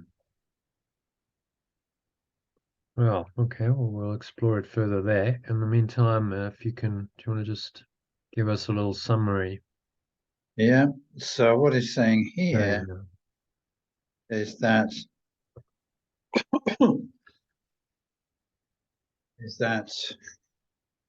if we are sick, we have obscured the light within ourselves, and the only way to become healed is actually to remove the or to let the obscurity go, either ourselves or with the help of another. Because deny the denial of truth. I think that's a key point. Yes. So if the truth is negated by the ego is the denial of the truth, then to deny the denial is the way out of it. We talked about it before. That's why two negatives make a positive. Quite interesting that mathematically is also true. Because you negate the negative, and so what's left is positive. Yeah. Denying the denial. And that's what forgiveness or letting go involves.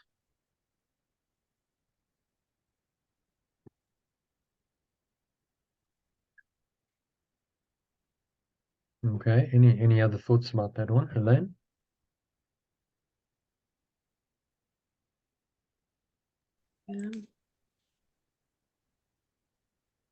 Well, it's quite clear what you were saying there, but yes, certainly sickness I can see as a denial of the truth.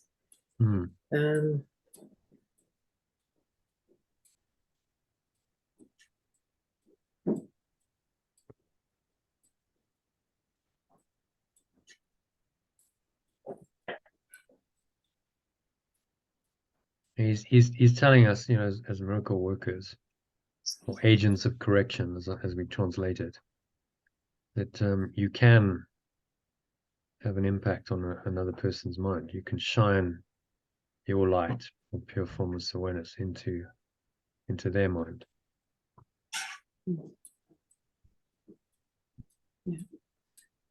Because all they're really wanting is the light and wanting what you have. So the previous one, he talked about everything's either love or a call for love. Yeah, that was the yesterday's, yeah. So they're calling for love. They're asking for that, the love, which is pure formless awareness of perfect love. And if you have it to give them, why would you not give it to them? Because that's all they're really asking for. But they ask for it in forms that don't look like it. In fact, that are the opposite of it. So they ask for it when they negate the truth, when they hold grievances, when they have expectations, when they get angry, when they judge, when they condemn. They're all asking for the light, the pure formless awareness that will relieve all of that pain. So understand when Dave is doing his thing, he's holding the grievance, he's really calling for love. He just doesn't know it. He doesn't know what he's looking for. He thinks that he wants his jag, but actually what he's really asking for is the light. And so you, as the miracle worker with the awareness of that light, must give it in whatever way you can. And it sounds like, you know, you did your best. You stayed present. You were still, instead of arguing with him, you were still and calm. Yeah. So that's, you know, stillness is pure formless awareness. Pure formless awareness is the essence of stillness. Doesn't move, doesn't change. Yeah. So if you can just hold that light in every situation, then you're giving it to him by osmosis, even if he doesn't seem to be overtly be getting it and accepting it. On some level, he is. Your Yeah, example I think demonstrating. he's calmed. He seems to be calmer now. So since I've come on call, he seems to have calmed. Mm. So hopefully by osmosis, it's got through to him. I think it has to. And if he's going more, the intellectual mind is starting to break down, then he will be feeling quite a lot. There's a feeling aspect to people who have dementia. And so he's feeling. Yeah. So you're feeling this pure formless awareness, perfect love, and he should be able to feel He's it as got. well. Yes, yeah. He has so much love for his old Jag. It's tormenting him that I need to shine that light on him. But some of the words that I'm saying, your health comes first, is not really helping. So I need to sort of, as you say, be silent. Yeah. It's an attachment to the past, you see. He's attached to the Jag because it symbolizes the past where everything was better. It was okay. Yes. His Jag was, well, that was when he was in his prime and he bought his Jag and he was the man about town and he was driving it and he was very, so it's attachment to his past identity, which is fading away. He's now in his latter years, not what he used to be. And so the Jag is a symbol of that old self that he wants to recapture by holding on to the Jag. And you understand that. See, that's the dynamics of what's going on. You can have compassion. You understand it's not going to work, but you understand why his ego is trying that. He's trying to cling on desperately to something, anything. And the Jag becomes the symbol then of everything that he thinks he's lost, but he's trying to hold on to it. So this paragraph for me would be to just follow as it says. Shine the light on him, give it to him. Yeah. And practically speaking, you do that in your interactions with him when you don't get angry, you don't get upset, and you don't get irritated with him. Right. You don't judge him, you don't condemn him. There's just an accepting, loving presence, a loving awareness, which is unconditional love. That's just there. And so then he feels safe. He feels like, well, you're not going to leave him. His fear must be, well, maybe Elaine will leave me because, you're younger, you've got all your wits about you. Well, maybe he'll just be abandoned by you as well. Then what will you have? So understand that's probably a fear coming up for him. So if you the unconditional loving presence, and he feels reassured that you're not going to leave him, that it's always there for him until he finally lets go of the body. That's it. The body goes. That's like going to all reassure him. Then that. Oh yeah. Well, I do in words reassure him that I'm there for him, but of course that's not always enough, is it? Because that's just the ego. That's the presence, really. It's that comforting, loving presence, which you hold that awareness. It's important you hold that frequency. That's why coming on these calls and doing the practice is important. We'll hold that frequency for both of you in the house. And when the ego comes in through him and is trying to disturb it, you become the frequency holder that holds it together and keeps the whole energy of the household in the light. Yeah, got it. Work in progress. Yeah, it is. But you're doing it. I mean, you are doing it. Oh yes, certainly with the help of my other thought system, that's for sure. That's much more reliable than the ego. For sure, yeah. So I'm slowly undoing, but it's certainly still work in progress. Well, that's it until you finally depart this world. It's every day is a work in progress. Well, it's not to say that I may depart before him, of course. Nobody knows. Oh, you don't know, no. But, as long as you're human in seemingly human form, you have lessons, and until the day you die, it's a work in progress. You are Yeah, awakening. You're awakening.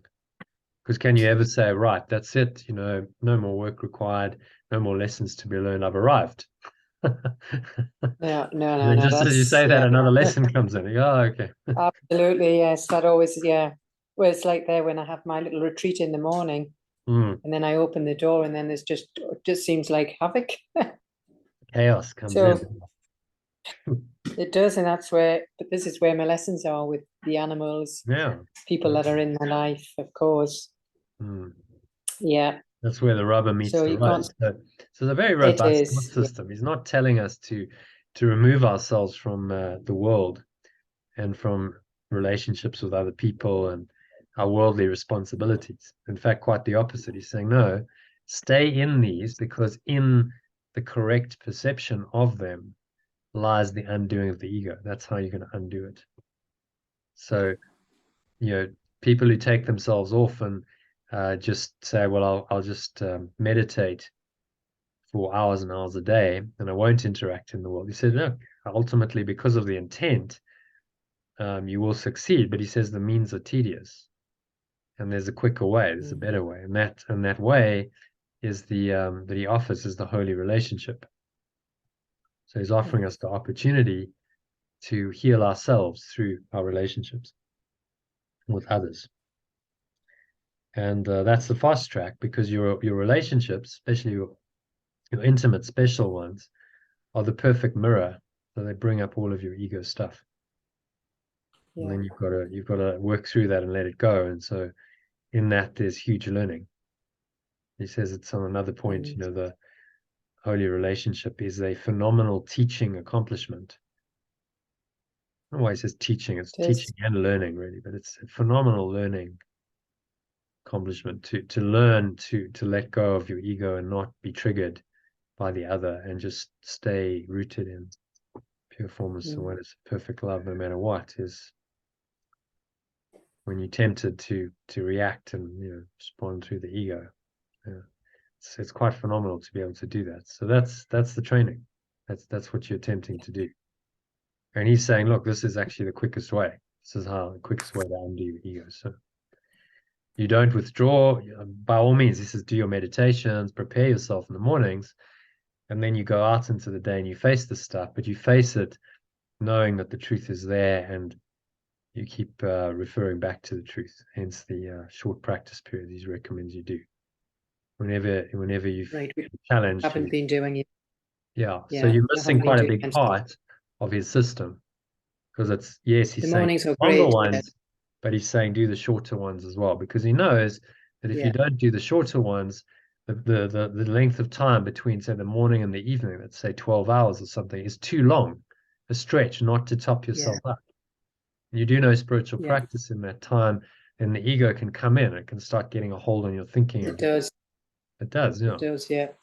So that's why the hourly top-ups, even if it's just a minute, even if it's 30 seconds, it's just you keeping it in mind, you topping yourself up, you going back in that 30 seconds or a minute into that awareness that you cultivated in the morning meditation.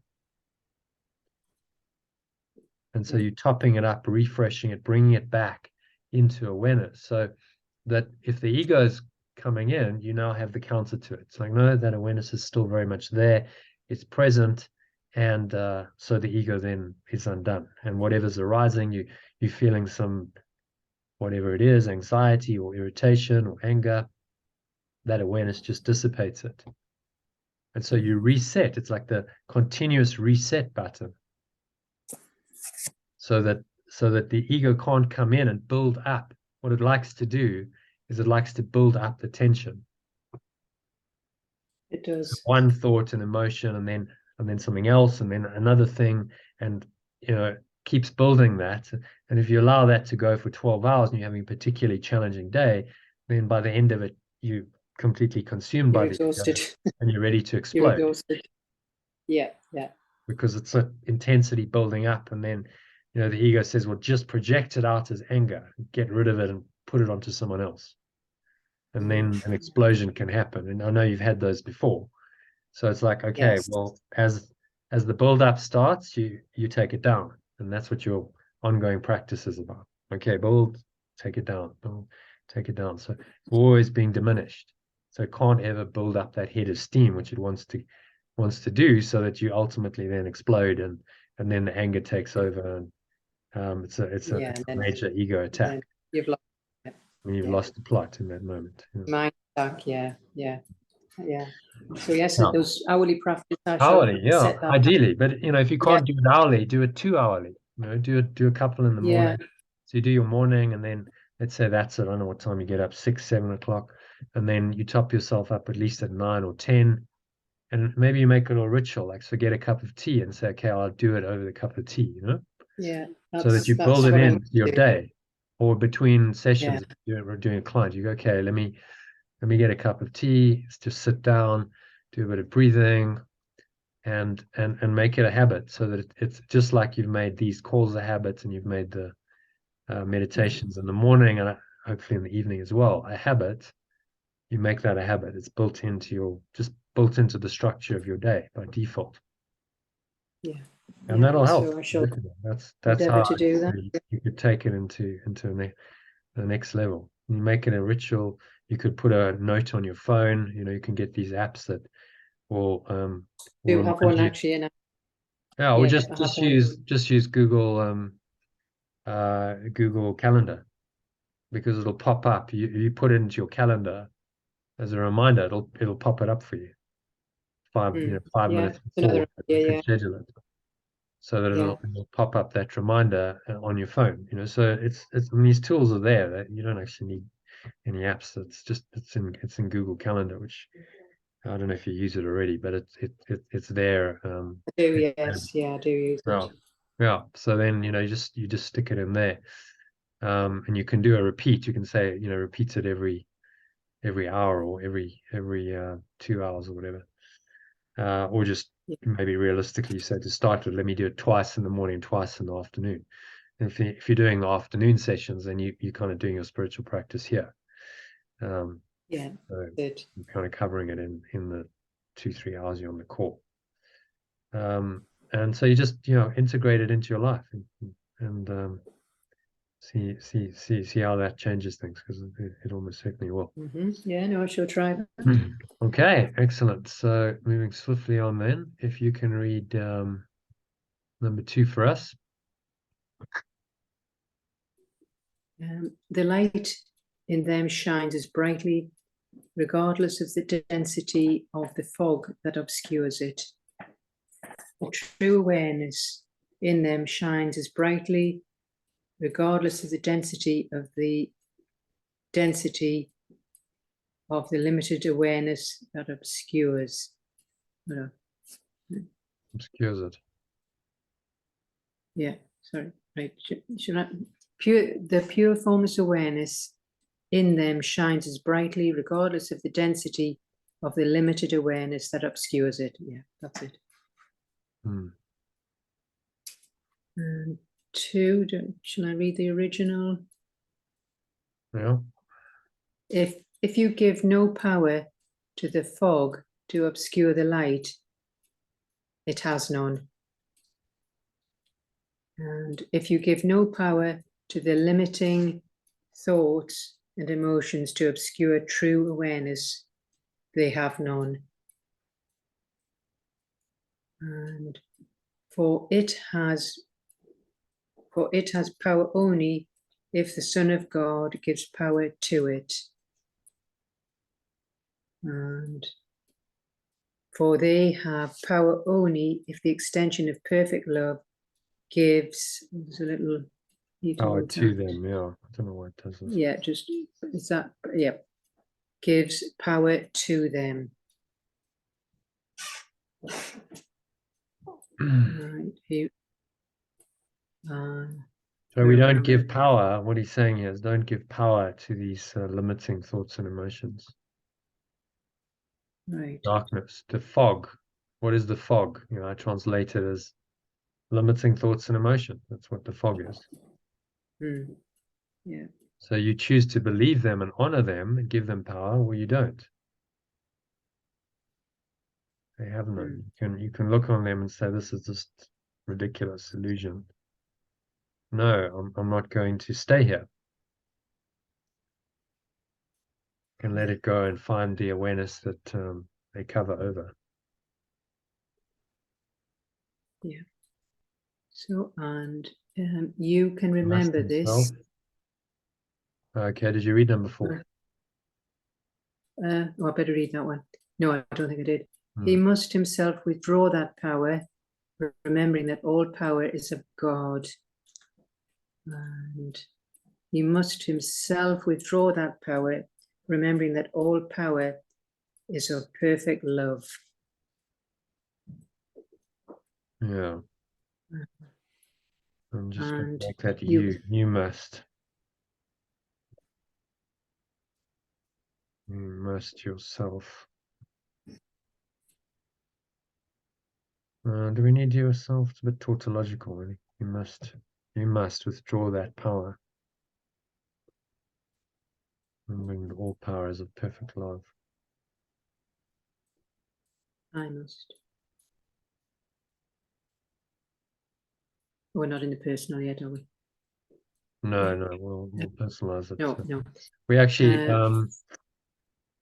we've got 2 hours, so I'll personalize it later, because if we end up personalizing, we don't have time to do the whole thing. There's 10 All right. Okay. 10 paragraphs. If it's 6 or 7, then that's doable in 2 hours. So we just last night was interesting because we did it in under 2 hours. It was 10 paragraphs, which is kind of a record. It would have taken us 4 hours if we'd done it. Yeah, well, it makes it more doable, doesn't it? Although I love the thoroughness of that, the way we were doing it. If you can't finish sinks it, in more, of course. Well, it sinks in more, but then if you can't finish it because you have to go, then that doesn't really work either. So got to sort of find a compromise. I think reading it and then summarizing it, and then afterwards I will personalize it and send the personalized version to you. So if you want to read it aloud to yourself, you can. That's great. And then maybe next year we can record a meditation on the personalized version, so then you can because next year I want to redo all the meditations, so that the meditations are all in the alternative, with the personalized alternative language, which is quite a task, because there's hundreds of them, as you all the breath breaks and all the meditations. A lot of time needed. Yeah, but it's to make it like where the program's gone. I recorded those sometimes 2-3 years ago, and where it's gone, the meditations need to match that. So with the new language, and then a lot of work. You got something. It is a lot of work, but that's what I'm. It's your calling. So just like I can't do it all at once. So it's like, okay, this is next year I'll do that. No, impossible. This year I'm just it's trying to run. You do enough. Yeah. You do more than enough. Once I've got a certain level, then okay, that's kind of done. Once the text is pretty much done, the lessons are done in the alternative form, then that's a big body of work done. The translations are done. Then you can hold on that and you can say, okay, well, next year we'll personalize and we can meditate on the personalized version, because I have all the time to do that rather than spending the time on the translations. So anyway, we're getting sidetracked with logistics, but so it's an iterative, ongoing, process. This, and every year it's going to get better. It's the idea. Yeah. Right. I think I was on 6 or 5. Yeah, 6. Do not allow your companion not to remember, for his forgetfulness is yours. I think you left out number 5, right? You can remember this. Did I? Oh. No, you can remember this. All the sonship. Okay. You can remember this for all the sonship, and you can remember this for all the extension. Extension, yeah, because it's one extension of perfect love. That's the sonship. Yeah. And do not allow your brother not to remember, for his forgetfulness is yours. Do not allow your companion not to remember, for his forgetfulness is yours. That's interesting for you, isn't it? Yeah. I found it very interesting as well, actually.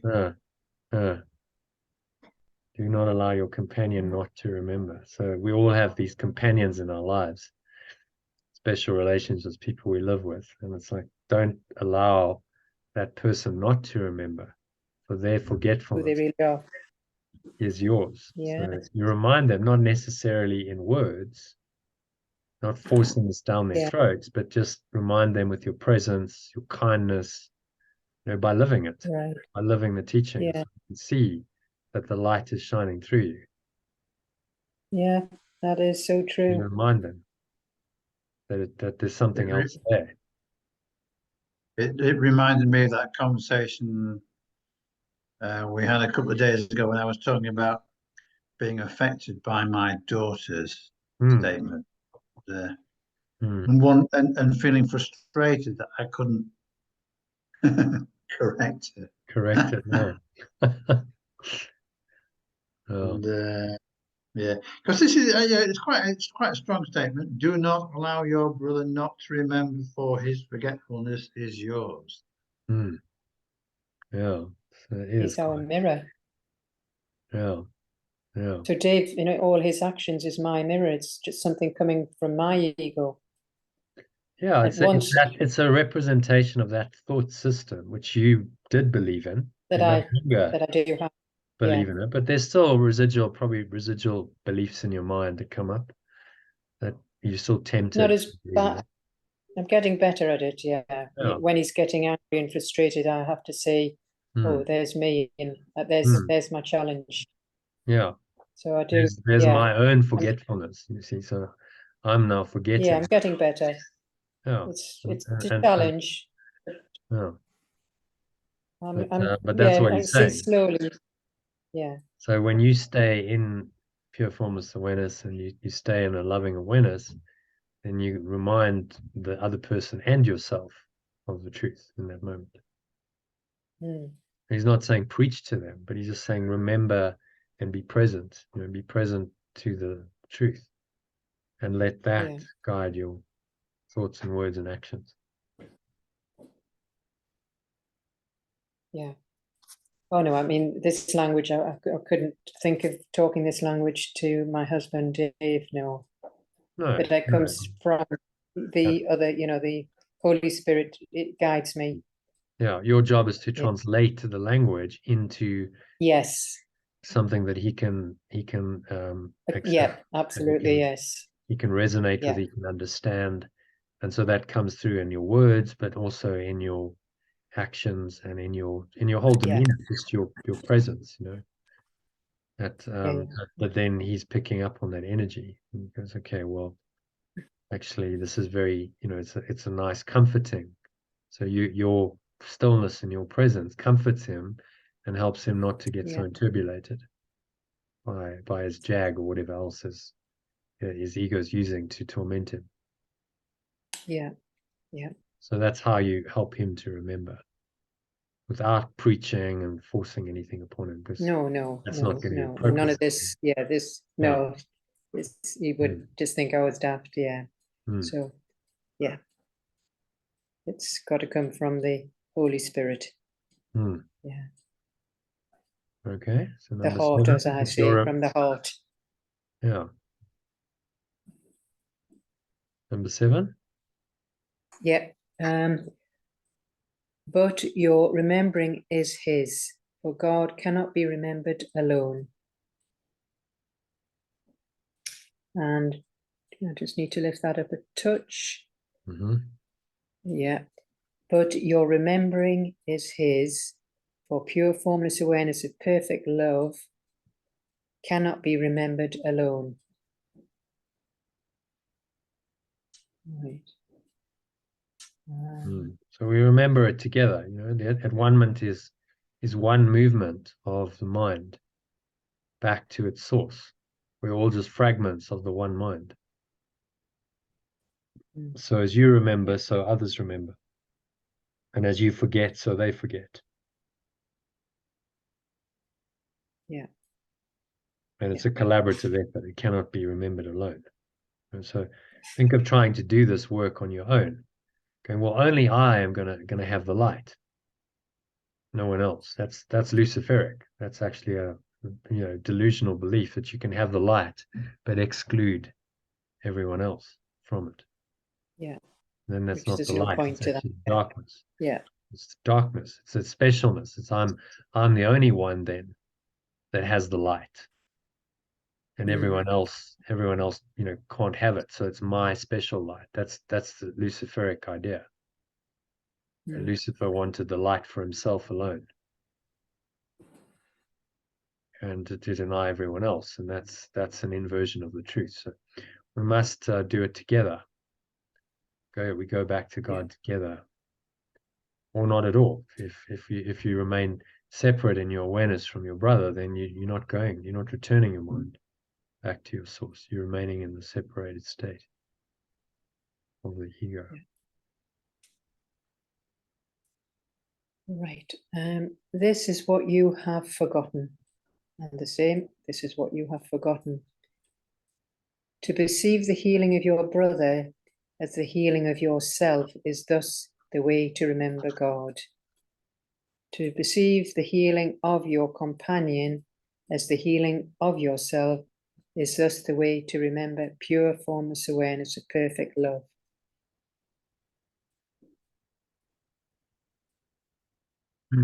Okay, so make that therefore rather than thus. See the healing of your companion as the healing of yourself. The way to remember. Yeah. So as you heal another, you heal yourself. As you give, you receive. Now, these are all derivatives of this law of oneness. Yeah. So, for you forgot your brothers with him, and God's answer to your forgetting is but the way to remember. Or you forgot your companions with it, and perfect love's answer to your forgetting is the way to remember.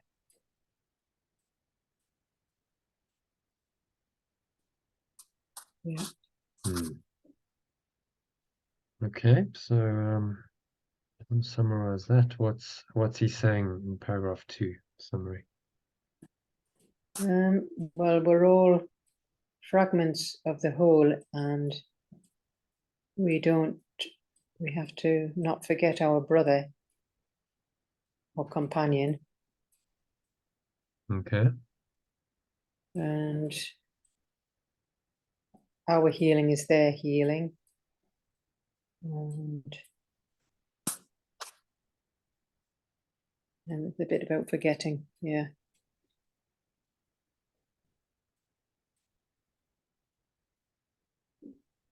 Where was it?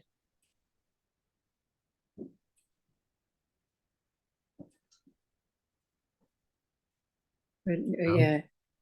His forgetfulness is yours. Yeah, right. And not to give power to the limiting thoughts and emotions, because it'll obscure your awareness. A very simple teaching, really. Just knowledge that your healing comes through others' healing. As you help others, you help yourself. Which is the fundamental teaching. I mean, all the great spiritual teachings have this golden rule, don't they? Do unto others as you would have them do unto you. Yeah. That's the golden rule. Yeah, totally get that. Quotation.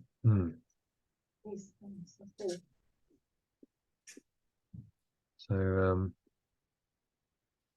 really just stating the obvious, but we have to be reminded of the obvious repeatedly, because the obvious has become obscured.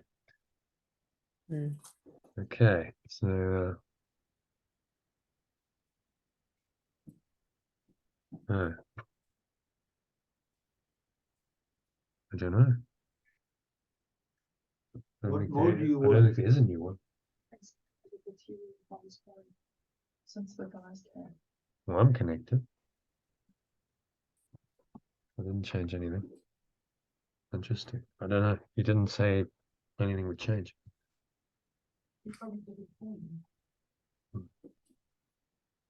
No, he didn't. Okay, so let's go on to number 3.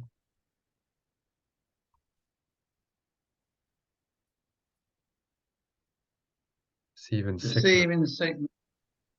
Perceiving sickness, but another call for love, and offer your brother what he believes he cannot offer himself.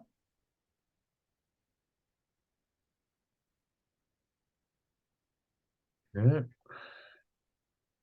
Offer your And offer your companion what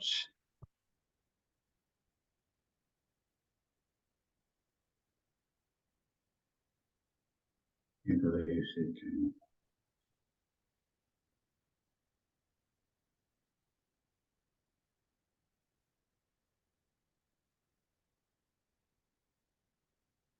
Whatever the sickness, there is but one remedy.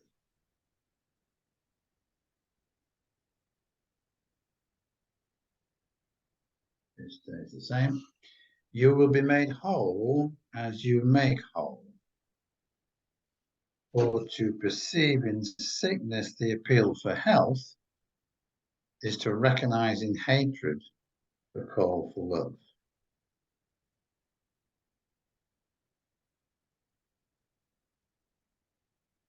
And to give a brother, a companion, what he really wants is to offer it unto yourself.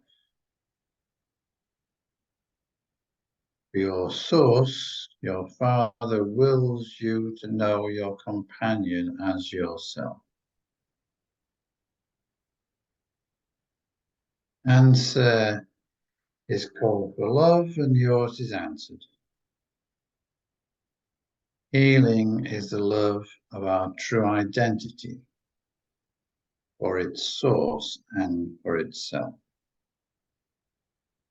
So that's healing is the love of Christ for his Father and for himself.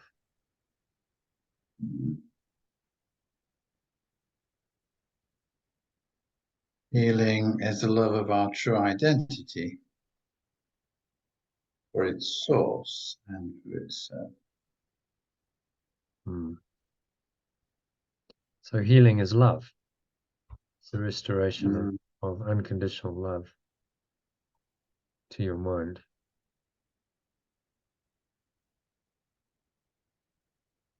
That is what heals.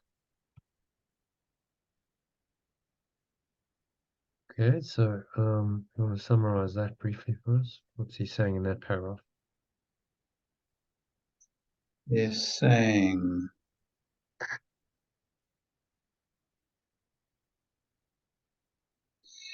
to always remember that if we start to see sickness in another, see beyond that. Don't stay with that. See beyond it. See the health in our brother, the healing in our brother, and in so doing, we will also be healed. Well said. And remain healthy. Healing and whole are the same root word. So when you heal, you make whole. The restoration of our minds to oneness, and oneness is the same as love. So it's all pointing, and the words just point in the one direction of oneness.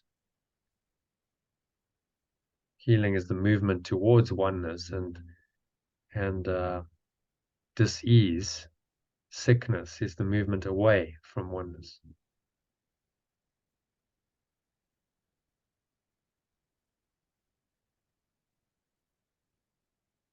That's a very, very simple equation, isn't it? Well, which would seemingly be obvious how one should live one's life in, but as I said, the obvious needs to be stated. It's become very obscure. We've forgotten the truth. And so separation seems to have taken over and seem to be the guiding thought system, even though it's moving us away from where we really want to go, which is perfect love. It's saying don't let anyone go there. You know, you be the example of the opposite of someone who's healed and healing.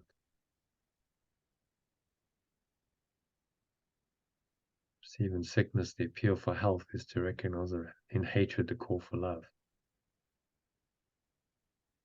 So if someone's sick, you recognize that they're really wanting true health. Same way as the hatred is just the call for love. So it's the same methodology. You're just saying, well, just whatever the ego is doing, do the opposite.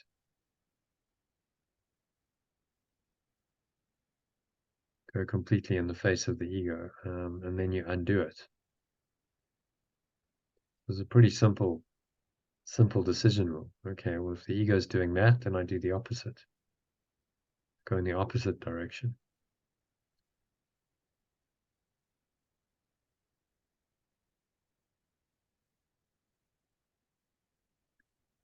Okay, any other thoughts on that? Questions, comments? No, I think that's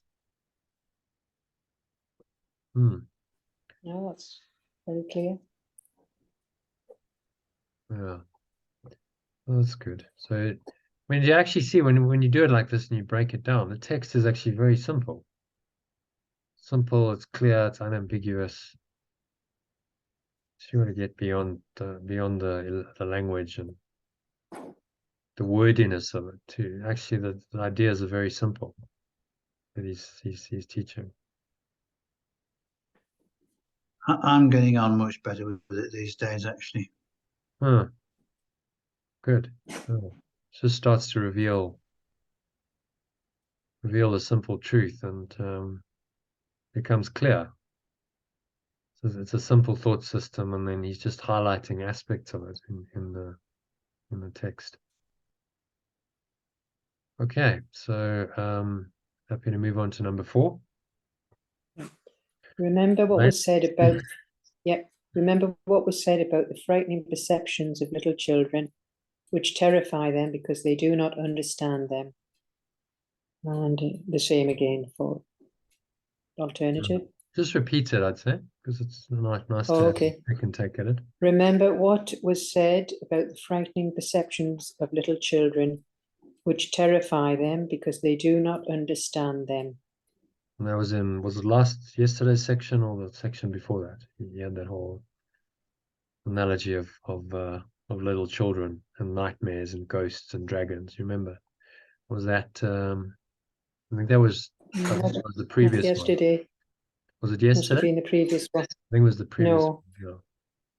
Yeah. It was the previous lesson he was talking about. So he's building on these lessons, and that's why it is useful to read the text sequentially like this, because then you remember what he said prior, which he often refers to.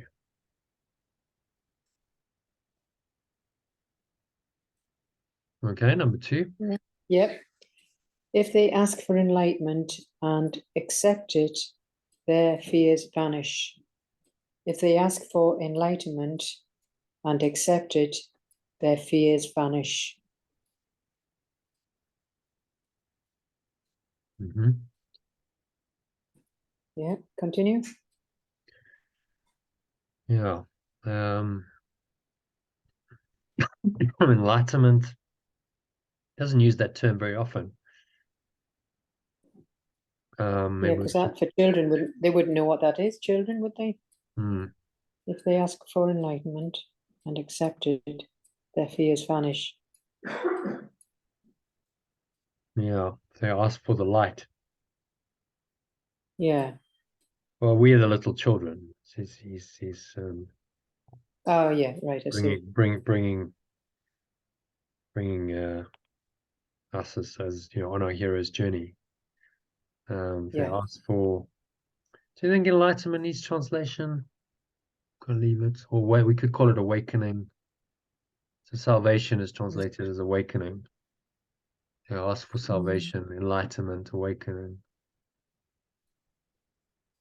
Enlightenment. What do you think, John? I don't know. Enlightenment or awakening? I actually like enlightenment. Yeah. In the context of the dark dream. So let's keep enlightenment. Accept that their fears vanish. So,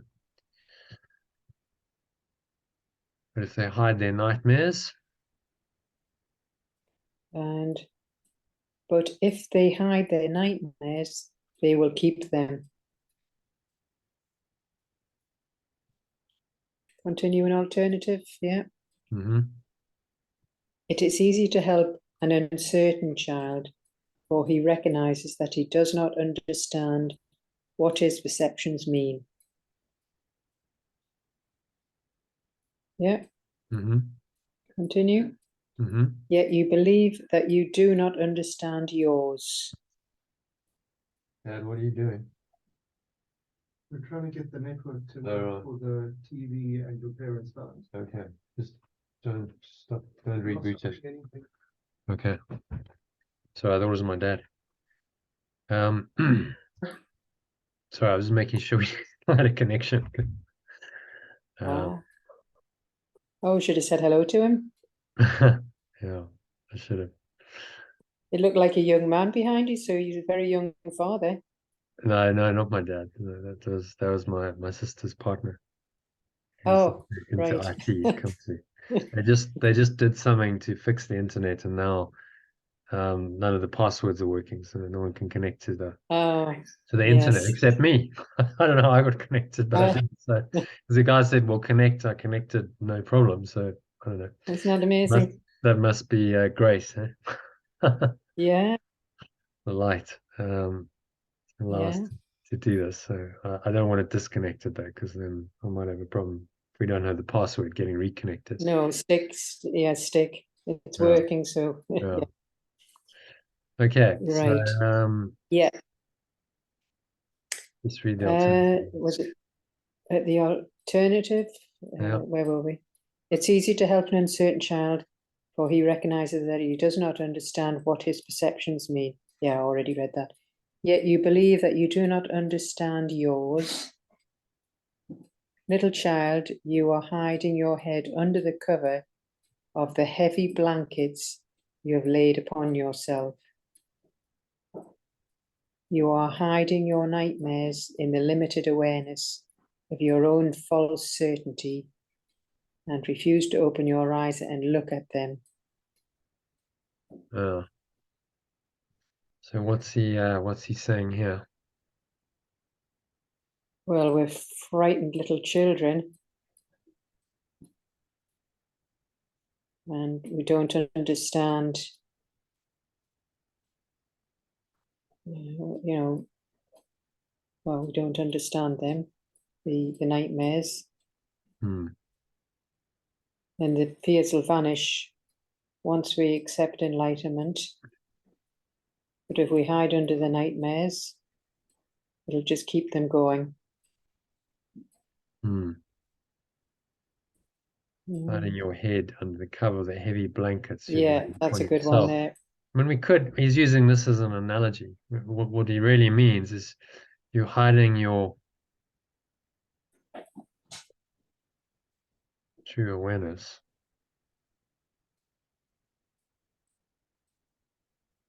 under the cover of the heavy blankets of the heavy thoughts and emotions. Yeah.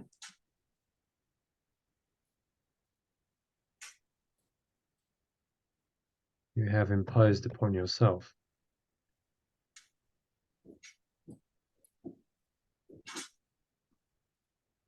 And then we have these nightmares under the cover of these heavy thoughts and emotions in this limited awareness of your own false certainty. So we're so certain that these heavy thoughts and emotions Are real.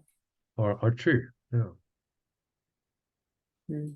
Look at, I mean, Dave's just an example, but he's so certain that he's correct.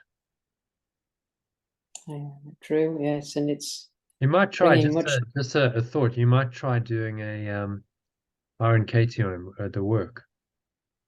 So Oh, I remember you saying to do that with another incident. When he says, "Oh, but you know, this is the way it is. They're screwing me."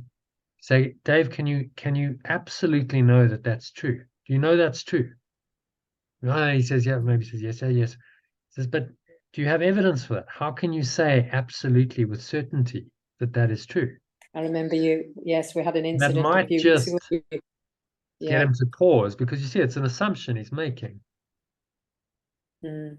And then from that I forgot assumption, about that. now the grievance comes, because he's assumed it, and he's assumed that his assumption is fact, the false certainty of the ego. He's assumed that what he's perceiving is fact, but it's not. It's an interpretation. No. Of Yeah, the fact. it is. So that Yeah, question, do you absolutely know that this is true? First of all, do you know it's true? He says, no, I know it's true. And you say, well, how do you know it's true? Oh, well, because try and point out to him, it's just his opinion. It's just an opinion. He doesn't, there's no evidence that he can't for sure. He said, so you could say to him, well, do you know how they work? Do you know how their operations work? Do you know their supply chain? You'd have to know that business intimately to know for sure that they were screwing you, wouldn't you? You could use this logic. Yeah. So It's you just can't got stuck in. absolutely, if you don't know that how that business works and what their supply chain is like, and what the availability of parts is on the island and all of that, you can't absolutely say for sure that your perception is true. If you can get them to just doubt that and question that fundamental premise, then it stops. The rest of it. Then you can say, well, who would you be? How would you feel without believing that thought that they've screwed you? If you can get him on this track, you might go, well, actually, I feel okay. If I think they're not screwing me and they're just doing their best, then I feel better. I don't feel so angry. Yeah. I did remember a few weeks ago you mentioned that, but I never actually put it into practice, so that's a good reminder. Well, try it. That could work. Yeah.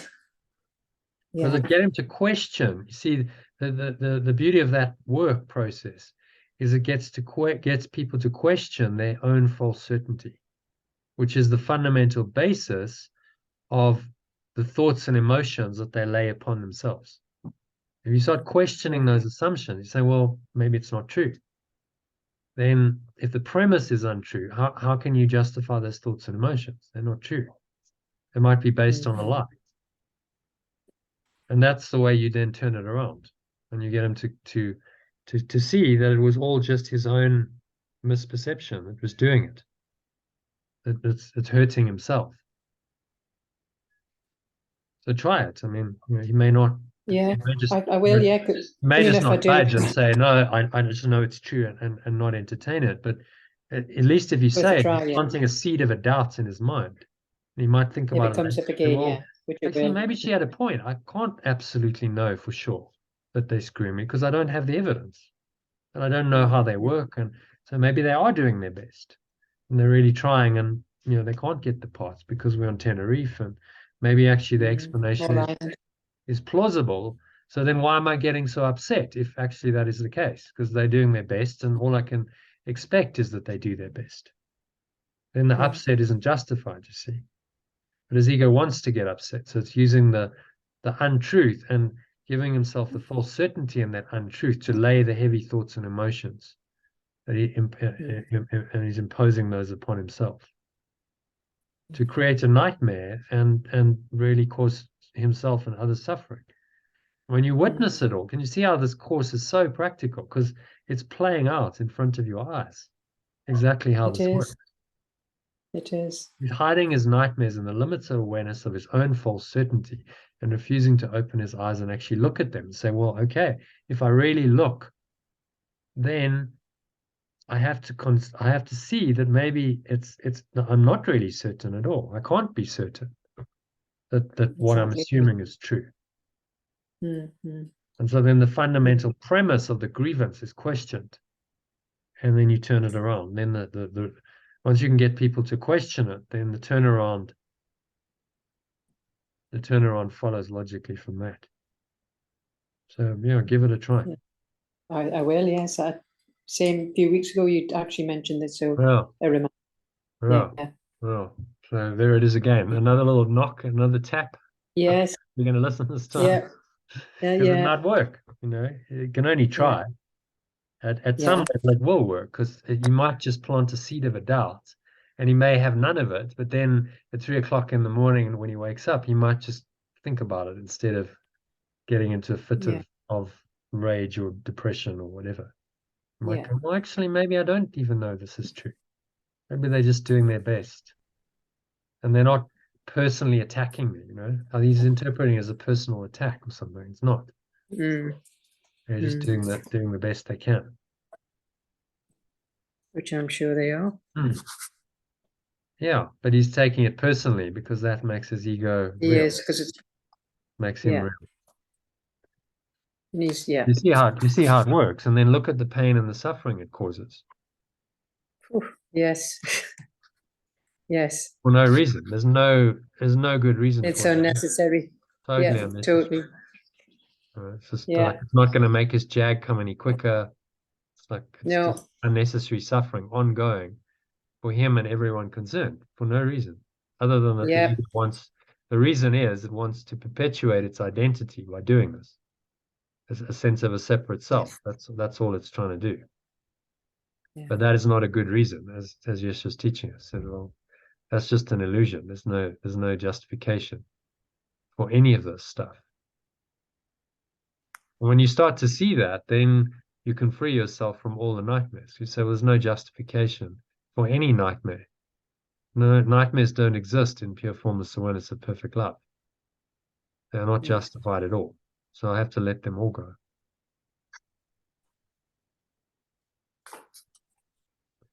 Okay, so pretty clear. He's saying, again, you must look at the nightmares. You must question them, look at them, because that's how you undo them.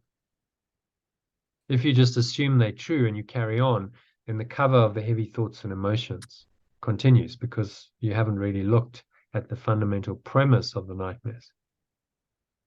But if you look at the fundamental premise and you recognize that they are not true, that's why Byron Katie's work is so effective, because she's questioning the fundamental truth of these illusions, saying, well, actually, none of them are true. And that's the basis for turning around your perception of them. So it works because it's based on truth.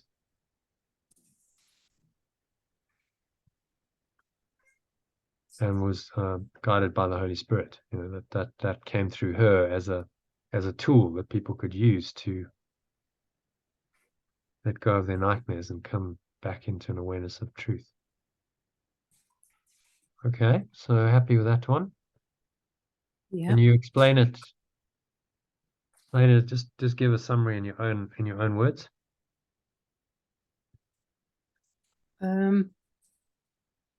Yes, you've got me on a spot there. Well, the nightmares of the ego are false, and hiding in their nightmare will just keep them. And true awareness is under the heavy thoughts and emotions, and you're hiding your nightmares in this limited awareness, which is its own false certainty. Yeah, sorry, I'll just put it. And we must look. I know you. To undo the nightmares, we must look at them, refusing to open your eyes and look at them. Yeah, so that's better said. Yeah, because when we look at them, then they dissolve. The nightmare looked at cannot continue because it's based on illusion. So any of these processes where you shine the light of your true awareness onto a situation, whether it's the work of Byron Katie, or you use the instrument for peace, or a 10-step process, or you just use a course lesson, it's all the same process. Shining the light of your true awareness into that dark domain of the ego. And then you start to see that none of it's justified. It's illusion upon illusion. And you start to undo it. Like, well, none of it's justified. There is only this clarity, this light pure formless awareness. And that's the only reality, clarity and light, and with that comes peace and joy and happiness, and a very effective way of working in the world. If you're clear and you're calm and you're peaceful, I mean, now what a huge advantage that is over, Huge. a massive Yeah. advantage in any situation. Yeah. Clear, calm. Yeah. You don't have this heavy layer of thoughts and emotions that are dictating your words and your actions. You can respond in different ways. You're much more open, much more creative. You can come up with solutions. You can be skillful in the way you deal with it. When you're clouded by the heavy thoughts and emotions, then there's no flexibility, there's no skill, is there? Yeah, that's the aim. Yeah, Is that a dog in the background? yeah. It's like, It must be "Roar." tea time, I think. Yeah, sorry. Yes, it's obviously in the cats. It's obviously tea time. Okay. But I'll just. It doesn't take long. When John's doing the next one, I'll feed him. John can do the next one. Okay. So happy to move on to number 5, John. If you want to do that one for us.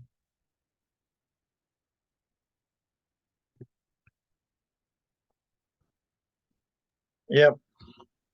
Let us not save nightmares, for they are not fitting offerings for Christ, and so they are not fit gifts for you. Translated. Let us not preserve nightmares, for they are not fitting offerings for your true self, and so they are not fit gifts for you.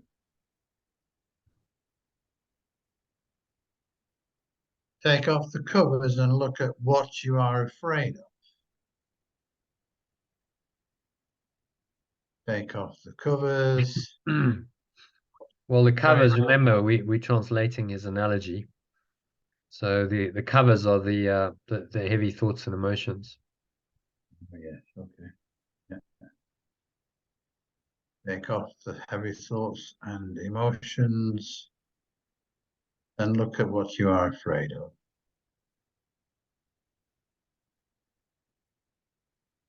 Only the anticipation will frighten you. Instead of take off, we could say let go. Or let go of the negative thoughts and emotions and look at what you are afraid of. Yes, that's nice. Look at what you're afraid of. Only the anticipation will frighten you. I think you can read the rest in the alternative. Yeah, it's all going to be pretty much the same. Okay. Only the anticipation will frighten you, for the reality of nothingness cannot be frightening. Let us not delay this, for your dream of hatred will not leave you without help. And help is here. Learn to be quiet in the midst of turmoil, for quietness is the end of strife. And this is the journey to peace. Look straight at every image that rises to delay you, for the goal is inevitable, because it is eternal. The goal of love is but your right, and it belongs to you despite your dreams. We need the but there. We need the but there. The goal of love is your right.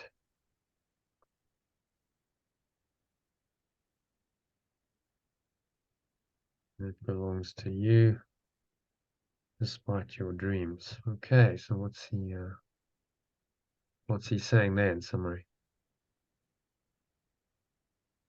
So he's saying,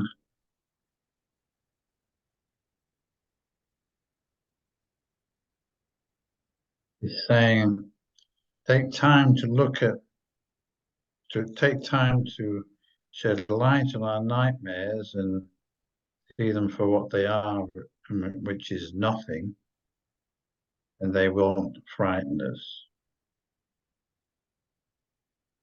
in the light of day, they will disappear. And that's why. So if we look at this diagram, you see what he's saying visually. Let's go to here. Show you the instrument for peace diagram. So when he says take off the covers, what's he asking us to do really? Is to let go of the emotions that are the blanket that cover over the thoughts and the beliefs. Take off the heavy covers. So you've got to go through that emotional layer, which can be quite painful for people to go through those emotions. But you have to get beyond them to really look at the ego's thought system. You have to get beyond the emotions. And that's what most people are scared of. They don't want to look at those emotions because they're too frightening. That's what he's saying. So to have the courage to look, go through the level of emotion. So sit with the emotions, feel them, and then let them go using a process like the 10-step letting go process. So it helps you do that. Bring them into awareness, let them go. Then you start getting beyond them into the domain of thought and belief. And then you can start to see the belief system that gave rise to the emotion and the perception. And once you see it with that clarity, you can undo it because you recognize that it's false. But it's to get through the emotional layer that's important. And that's the biggest barrier for people because they get scared of those emotions. They don't want to go there. The ego says, don't go there, there be dragons. So just stay on the surface level of perception, distract yourself with anything else, but don't face your emotions because these are painful and you need to stay away from them. And that's why we created a world where we're constantly distracted. We're constantly distracting ourselves to go outside and not look at these emotions and the thoughts and the beliefs and the fundamental desire that underlies them, the desire to be a separate self. The ego only maintains itself by not looking at this whole structure. And he's saying, but you must look, go through, take off the covers of the heavy emotions and look with awareness on the thoughts, the beliefs, and the desire for separation. And then you will see that they are false. And the ego just dissolves when you shine this kind of awareness on it. That's why these processes like the work and 10-step letting go process and any good process will work because you're shining the light of your true awareness on this illusory structure of belief, thought, and emotion and perception that the ego is constructed. As the covers over your true light, your pure formless awareness lies here. The very core of your essence, your being, lies the truth of who you are, and the desire only for that, and nothing else. Okay? Worth emphasizing also the uplifting, energizing effect that ensues from looking at nightmares and letting them go. Yeah, learn to be quiet in the midst of turmoil. It's interesting for you, Elaine. I don't know if you're still there, but that's exactly what you did in the midst of the turmoil. You stayed quiet. The Holy Spirit said, just be quiet and don't say anything. Yeah. For that quietness is the end of strife, the conflict that the ego loves. And this is the journey to peace. Straight at every image that rises to delay you. The goal is inevitable because it is eternal. So, and that requires some courage. That's why courage is the starting point on this journey. It's to look. Courage is to look honestly at all of this and not shrink back and not distract yourself and just look at the nightmare the ego has woven in your life. And then you will see that it's an illusion. It's not real and you can let it go.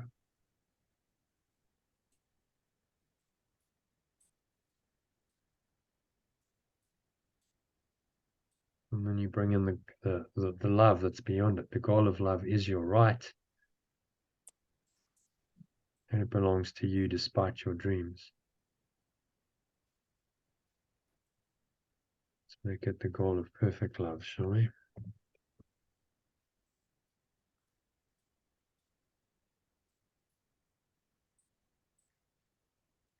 But your right is just your right. It's only your right. Doesn't really work, so we'll just leave it as is your right. It belongs to you despite your dreams.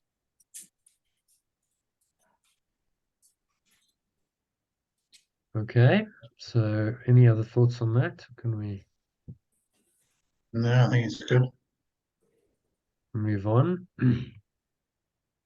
In the text, he's actually giving us a lot of the, not only the metaphysics, but he's actually giving us a lot of the practical guidance on how to undo the ego as well. Because this is quite practical, what he's saying. He's using an analogy of the covers, but when you understand what he's saying, he's telling us how to do this, how to undo it. Yes, it's good. Yeah.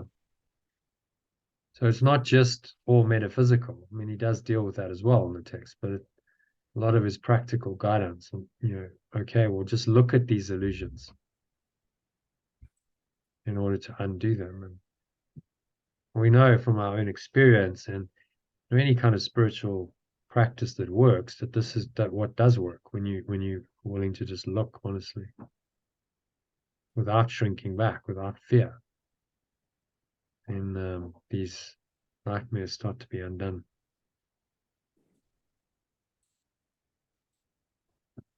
Okay.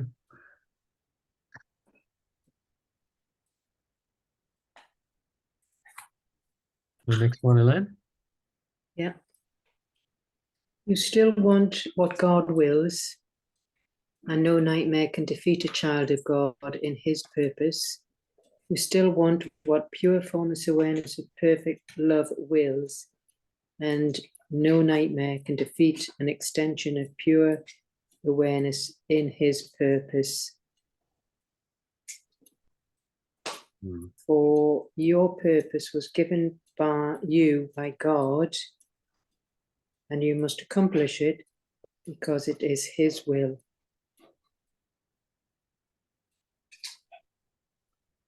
For your purpose was given by pure formless awareness, perfect love, and you must accomplish it because it is its awareness. Oh, it is his will. So we're translating will as awareness when we can. It's not always possible, but still want what pure formless awareness of perfect love. Instead of wills, how might we say is aware of? Yeah. Mm-hmm. So it's aware only of itself as pure formless awareness, perfect love. But that's all you want. You want just that awareness that it has. And no nightmare can defeat an extension of perfect love.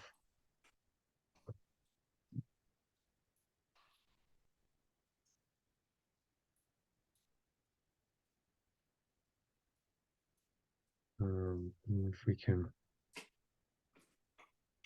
extension of perfect love and his purpose.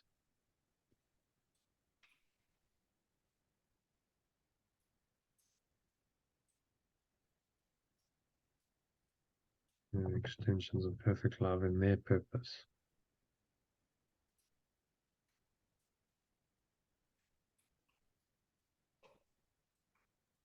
Okay, for your purpose was given to you. For your purpose was given to you by pure formless awareness of perfect love, and you must accomplish it because it is its awareness. Because it is his will, because it is. It is in its awareness. The purpose was given, or purpose was given to you by your formless awareness. I think we could make that a capital purpose. And a lot of people are saying, well, what's my purpose? You know, what's my function? What's my life about? Well, the purpose is But to once you're become in, aware, of who yeah, you are. That's your purpose. once you're in that awareness, then you're here to be truly helpful. Yeah. And your purpose unfolds from that. And to be truly helpful is to remind others of who they are Yeah. and what their purpose is. And that gives your life a real meaning and purpose when you do that. However that looks in the level of form. It can look many ways. But in the end, we're all teachers of God. Once you awaken to the truth that you are the Son of God or the extension of perfect love, then all there is to do is to teach the others that they are that too. And that teaching can look many ways. Yeah, but it could be just to help the sea life, you know, with all the pollution. Could it be for that as well? Saving all the trees? Well, you know, if you're extending love to the so-called others, whether they're human beings or they other sentient beings like animals or even plants have sentience. You know, plants are sentient beings. They have some kind of awareness. It's all the extension of love. Yeah. So yes, people have different callings. They give it in different ways. Some people dedicate their lives to animals, to other sentient beings. Others, you know, work with humans. But it's all the same. If it's a true calling, then it's inspired by love, by this pure formless awareness of perfect love, always. And that is what then gives you the true purpose and the true meaning. And a deep sense of fulfillment that the ego can't match. And an inspired purpose that gives you power that also the ego can't match. It goes way beyond the motivation of some kind of temporary external goal. Oh, I'm doing this because I want this outcome. That's how the ego works. It's favorable to my ego, yeah. And that's very short-lived motivation because inevitably those goals will disappoint you. I'm really attached to that outcome and then I don't get it and then I'm disappointed. Not a very sustainable way of motivating yourself. No. Rather, I'm inspired by this deeper purpose of extending love in whatever way I'm directed to, and that's what keeps me going. That's why I do what I do. Yeah. And it's a source of inspiration that is way more powerful than any motivation the ego can conjure up. Because it's coming from the permanent. You're basing it on what's permanent, what's eternal, what's real. And so, of course, that gives you sustainability. It gives you staying power. It gives you that quality of perseverance and determination that are, you know, highly prized in this world, coming from what's permanent and eternal in you. Okay. So, awake and remember your purpose. Awake and remember your purpose, for it is your will to do so. And awake and remember your purpose, for it is your will to do so.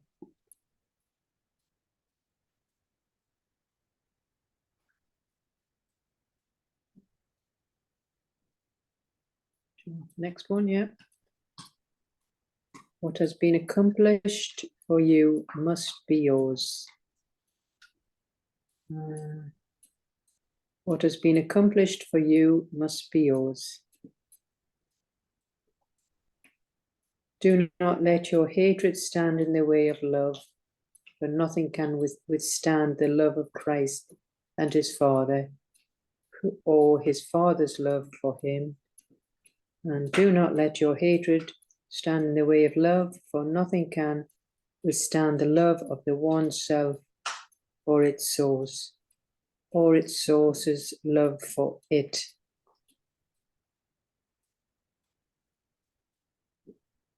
Oh, so this is the most powerful love, divine love. It's called perfect love, we call it unconditional love. agape love, I think they also call it. Just, the love of the divine, love of the one self, love of Christ, of the true self, or its source, or its source's love for it. So your true self is derived from the source. When you identify with your true self, then you're identifying with the source that is its source. And that divine love, when you feel the connection between yourself and your source, you feel the love, this loving awareness that's always there, then you're in the highest form of love. There's no higher form. Which ultimately, he says, only the love of God is real. There is no other love but the love of God. That's one of the workbook lessons. Ultimately, that undoes all other forms of love. And there's just the awareness of the source and its extension merged as one into one singular awareness again. And the split is healed. And that's the highest form of love, because that's the truth, that's reality.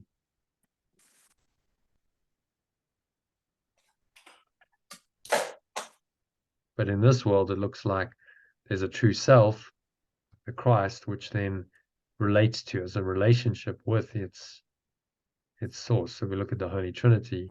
You have the true self seemingly derived from the infinite absolute truth.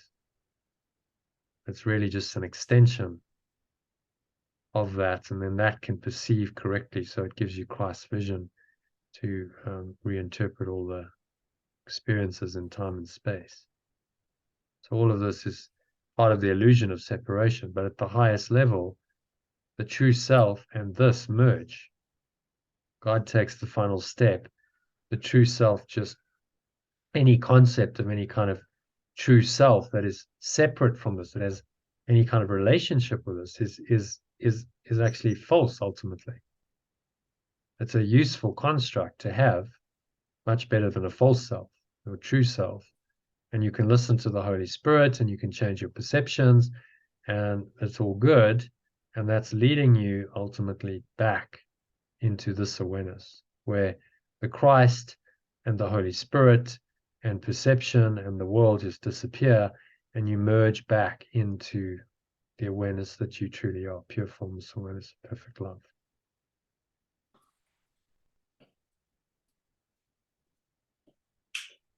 Does that make sense? So he's telling us here, this is an operating system for our minds, and this is how it works. And ultimately, we merge the love of this. The love he's talking about is emerging. The self, the true self, just merges back into pure formless awareness of perfect love and becomes one with it, and there is no longer any distinction between the self or Christ and God, pure formless awareness of perfect love. It's all one and the same awareness. And that's the love he's talking about with a capital L, love of the true self, with source's love for it. Because you are it, and in the end you identify with it, you recognize you are it, and it is you. And so you're not loving something outside of you. There's no subject-object duality. It's just you become it, you merge into it, you become one with it, the highest level of pure formless awareness and perfect love.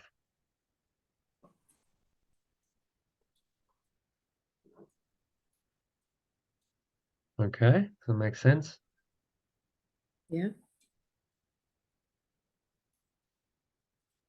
Okay, can you summarize it for us? Well, like you were saying there, the true self comes from the source. They merge, and nothing can withstand the love of the true self. And hatred, your hatred You don't let your hatred stand in the way of the love. Again, because nothing can withstand the love of the true self, which all comes from the source, the divine.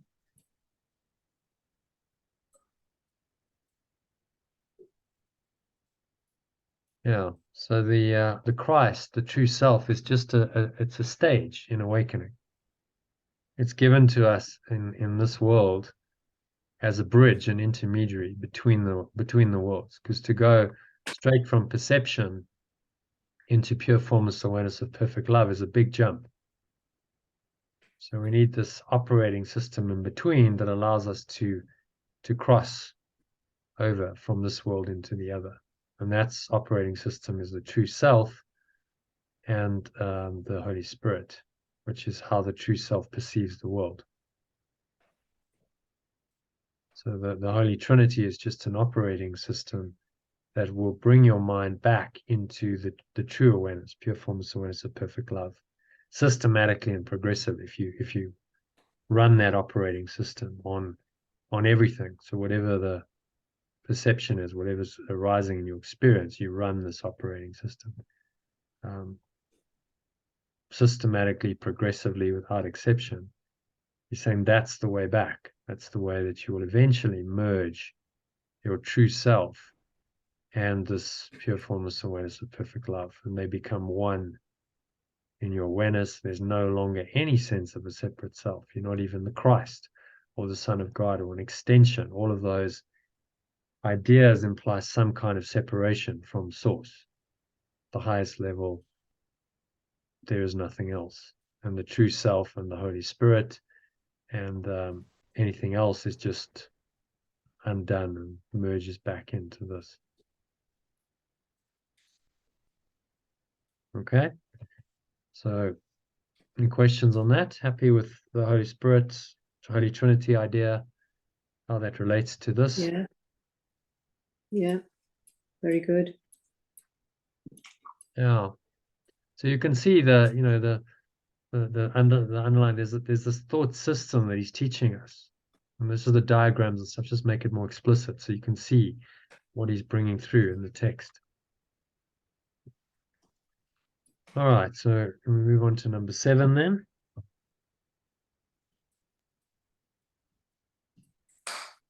John, if you can read for us number 7, please. A little while, and you will see me, for I am not hidden because you are hiding.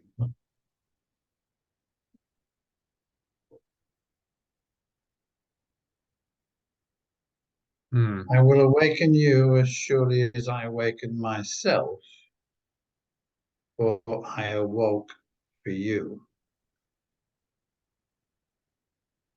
In my resurrection is your release.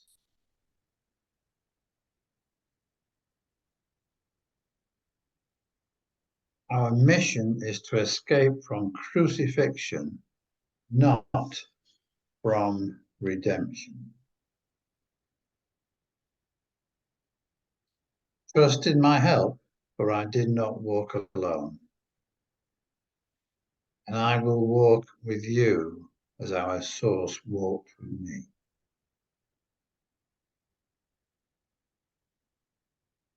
Do you not know that I walked with it in peace? And does not that mean that peace goes with us on the journey?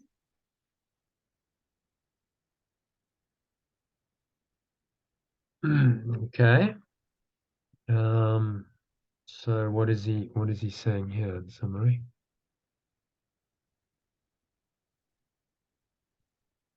He's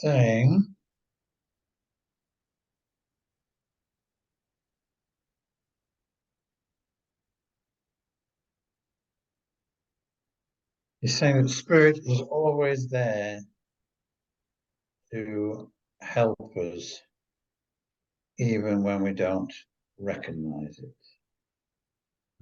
And our freedom is guaranteed through it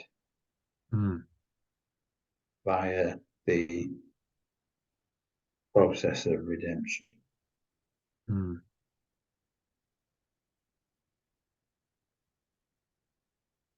So he's the way shower. He's saying to us, I'm the way shower. I did it for you.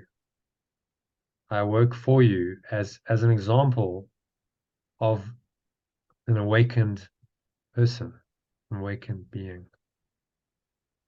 So you can follow that example. And because I've walked the path before you, I can show you the way. I'll walk with you as our source walked with me. So if you want a guide out of a maze, we're in a maze in this world. If you want a guide out of the maze, you would go to a guide who's walked out of the maze, wouldn't you? Who knows the way. Not someone who's still stuck in the maze. Which is why, it's an impeccable source. He's beyond the illusion. He's transcendent. He's not physical anymore. Doesn't need to be human anymore. So he can tell us how to attain that state of mind, because he's walked the path and he's attained it.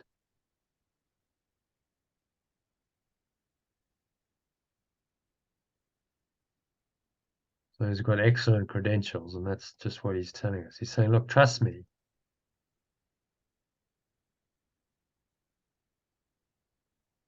Because I know the way.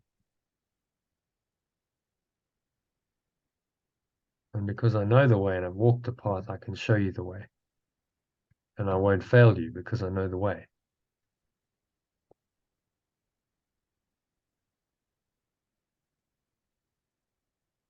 And the other point is that peace goes with us on the journey. So how do you know you're walking with the Yeshua, with the Christ, your true self? Because that's what he symbolizes. On this journey is you have increasing amounts of peace, increasing feelings of peace.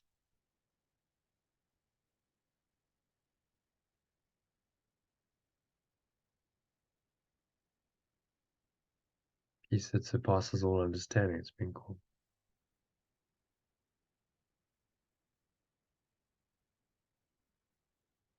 So he's calling us to our true purpose, our true mission here. Previous paragraph was about purpose. He's saying this is your purpose, to escape from the crucifixion, the suffering of the human condition, not from redemption. I'm going to change that to suffering. Escape from suffering. Redemption is awakening. Mission is to escape from suffering, not from awakening.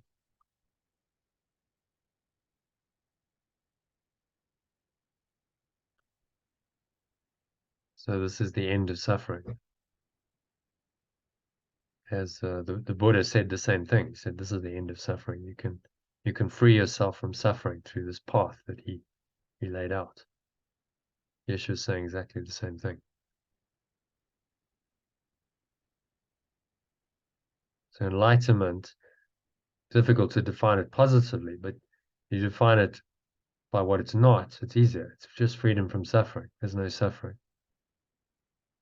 of any kind in the enlightened state, in the awakened state.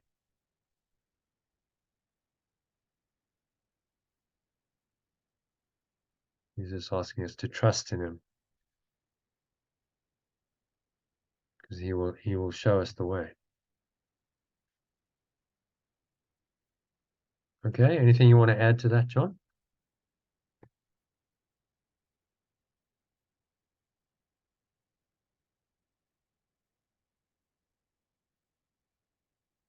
What's he saying here? Summary.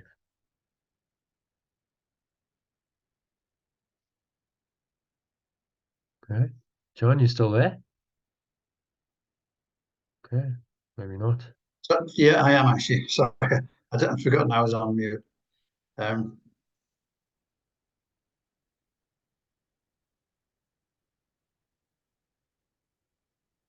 thought we'd summarised it. I thought I summarised it actually. Okay.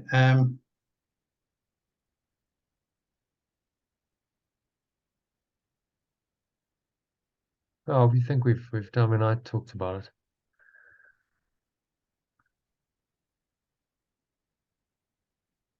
Do you want to add anything?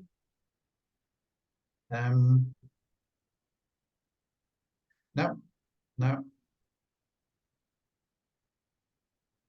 Yeah. Moving swiftly on to number 8. Then there is no fear in perfect love. There is no fear in perfect love. And the same, there's no fear in perfect love. We will but be making perfect to you what is already perfect in you. We will only be making perfect to you what is already perfect in you.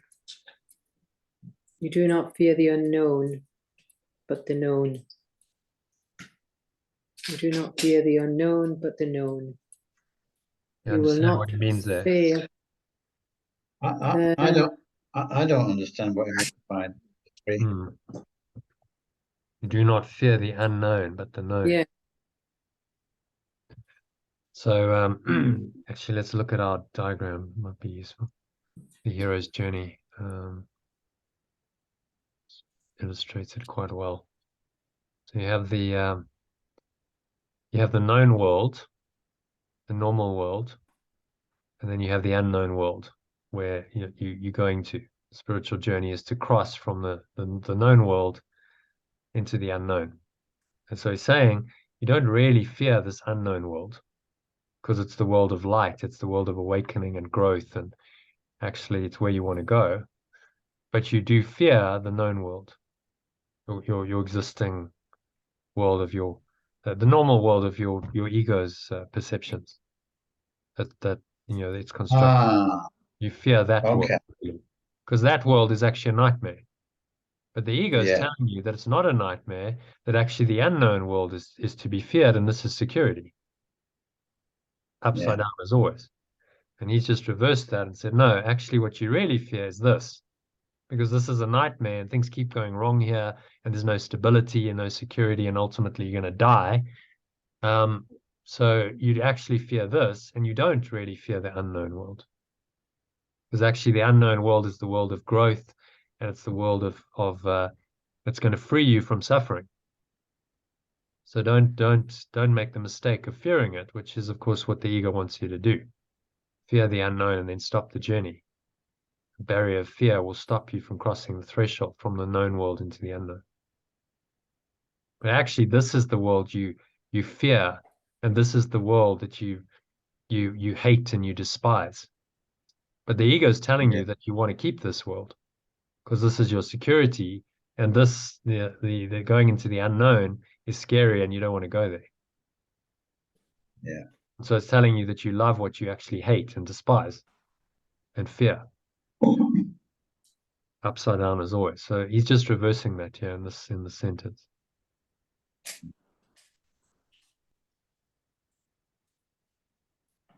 Okay, you will not fail in your mission.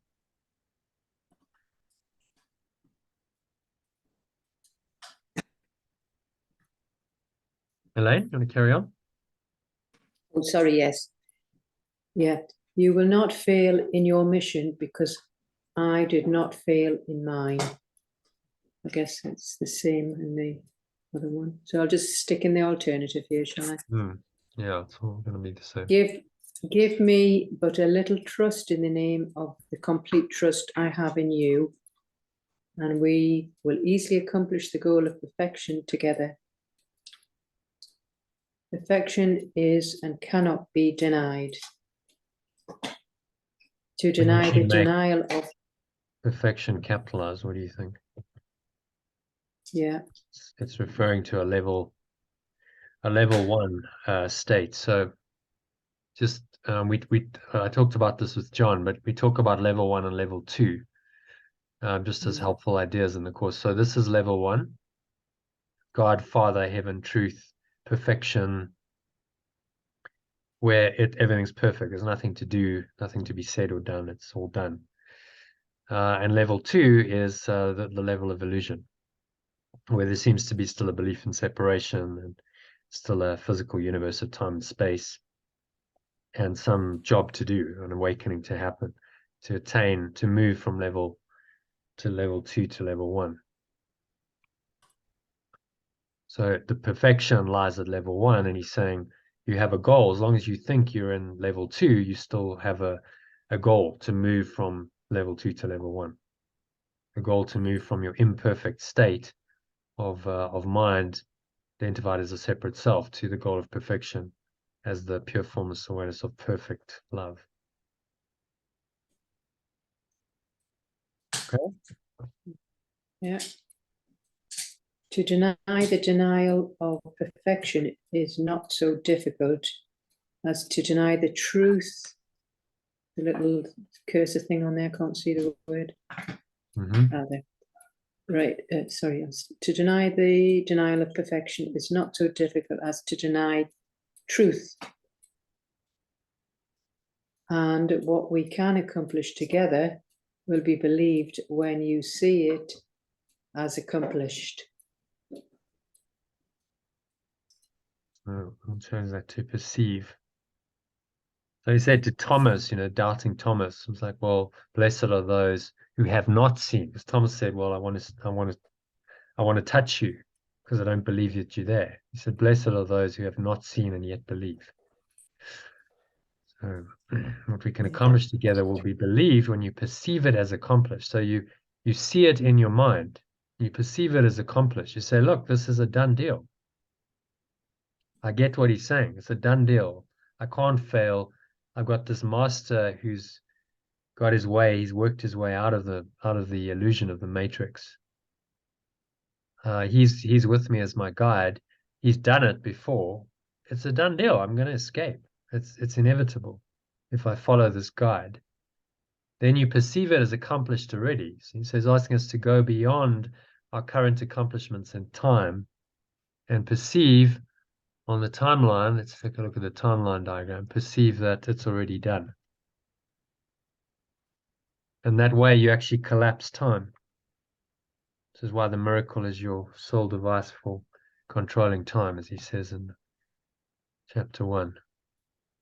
So you go to the end of the journey, which would be your physical death, but your resurrection into the light. If you've done your work, that's the time when you go back, you let go of the body, all perception fades away, you merge your mind back into pure formless awareness of perfect love. So what he's asking us to do every time we forgive or let go of any situation, drama in our lives, is it's a mini death. It's a miniature version of that. He's asking us to accept in that moment of forgiving and letting go that this is already accomplished. And then we go into the accomplished state. We go into this true awareness. That's always been there. And in that moment, we're accepting that it's already accomplished, that it's done, you see.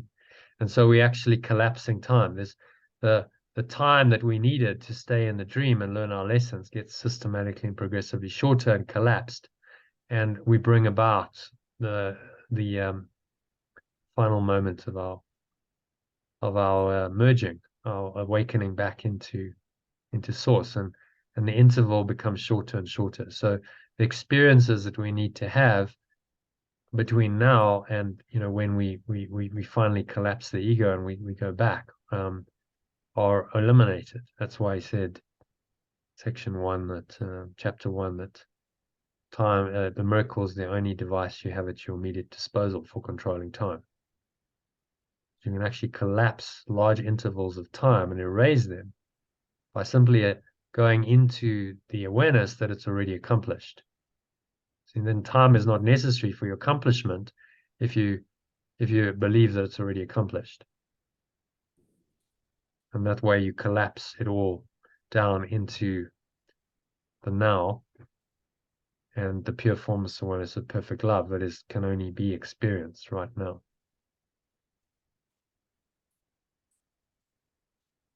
Okay, does that make sense? Mm-hmm. You can summarize that then, okay? What's he saying? Yeah, well, there's no fear in perfect love, and And we do not fear the unknown, but the known. As you've explained there, the known is our typical normal ego world. That's what that means. You can't fail.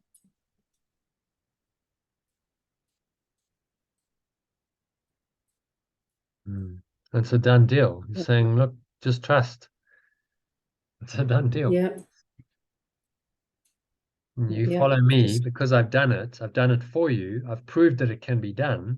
It's a done deal. You follow me. You follow my guidance. You will escape. We will become perfect together. yeah, that's. And the ego is trembles at that because it's like it's the end. The end. Right. Yeah. So it's going to resist this greatly. But he's saying it's going to happen. You're on this track. Just keep trusting. Yeshua, keep trusting this course that it's got the answers, and it can help you to escape entirely. And then you accept. When you accept that's done, let's say you do a forgiveness on something, you really let it go. You're accepting it as accomplished, aren't you? When you perceive it as accomplished, then you will believe it because you're perceiving it as already done. So by letting go, you're perceiving it as already accomplished. It's already a done deal. And then I can't help but believe it. If I know it's already been accomplished, then it's a done deal. Yeah, there's no problem with belief. In fact, you've gone beyond belief to knowing. You know it's done. Like Carl Jung said at the end of his life, I don't believe in God, I know God. I know God as myself.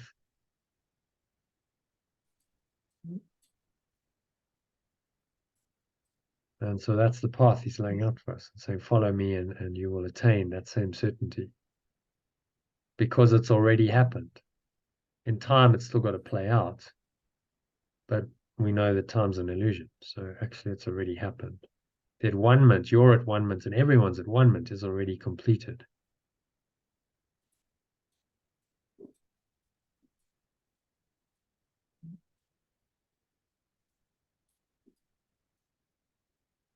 Okay? Any other thoughts to add on that? Elaine, John? No, it's comforting to know. No, it's Very comforting. It's a done deal. Okay, I can't fail. It's the one guarantee we have in this life. So just take that leap of faith, jump in, Yeah. go And for trust it. that it's Yeah. already done and you're just playing out the doing of it, or the undoing rather of the ego. Because to accomplish enlightenment, you must undo the ego. So it's like the script is already written. Think of it as a movie in movie terms. Your script's already written. At the end of the movie, you're enlightened. You escape from the movie entirely. You no longer need to come back as a character in a movie. Huh? You've escaped. So that's already written. But now the film's got to play out sequence by sequence in time and space. It's got to be projected out and experienced by this character, but the script's already written. It's a done deal that at the end of the movie, you're enlightened. So that's how you know, you see. Because a movie, and let's say you've seen a movie already, let's say The Matrix, so as a practical example, you've seen it many times before. So you know the script it's not going to change, is it? The movie's not going to change. You know what's going to happen. Yeah. But each time you watch it, it's like an unfolding, and it's a journey, and it's an unfolding, and there's a learning in the journey, and then it's the same outcome. It's a done deal. Eventually, Neo dies, and then he resurrects, and he awakens, and so you know the outcome already. But yet, that doesn't stop you watching it again and again. So our lives are kind of similar to that. So it's a done deal. Your awakening is the script is written.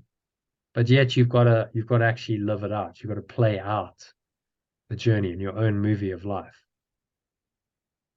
And that can be while it's happening, that can be an enjoyable, rewarding experience. You don't have to go, well, I just want out now. You can go, okay, well, there's a process to this, and I'll I'll learn my lessons and I'll play out the hero's journey in the movie of, you know, Elaine or John or whoever it is. But actually the Enjoy script's the already movie. written. The ending is guaranteed. So I've just got to let it play out and be guided. And you're almost pulled by that accomplished state. You know, the perfect state he's talking about is the remembrance of perfect love. You remember that, and that pulls you back to itself.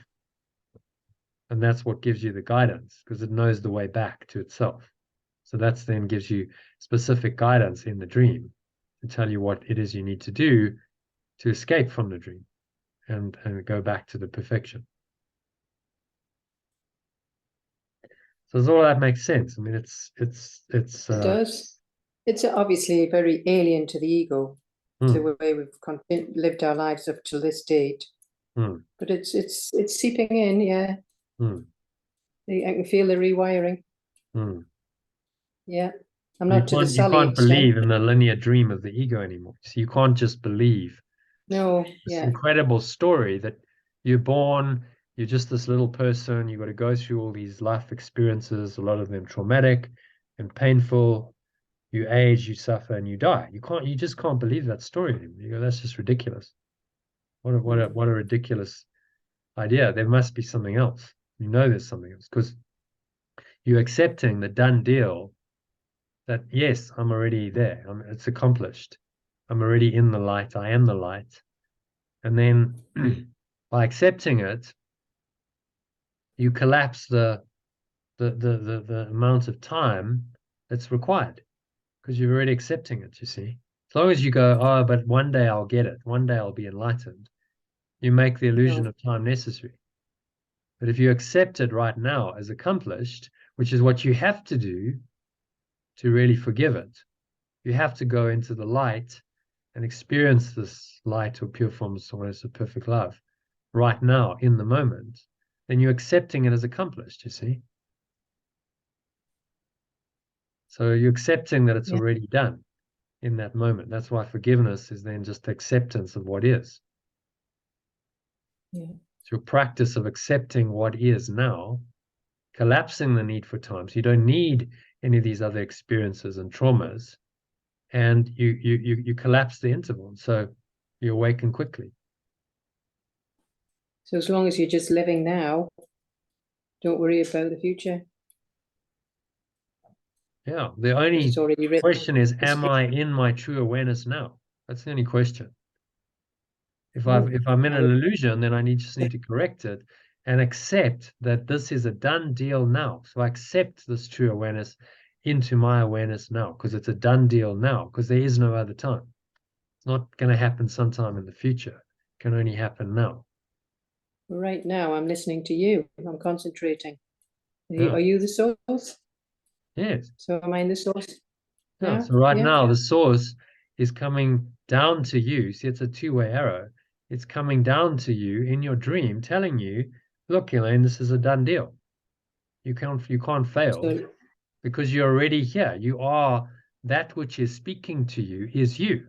It's your own true essence speaking to you, telling you that it is accomplished. It is what it is, and it's already done. Yeah.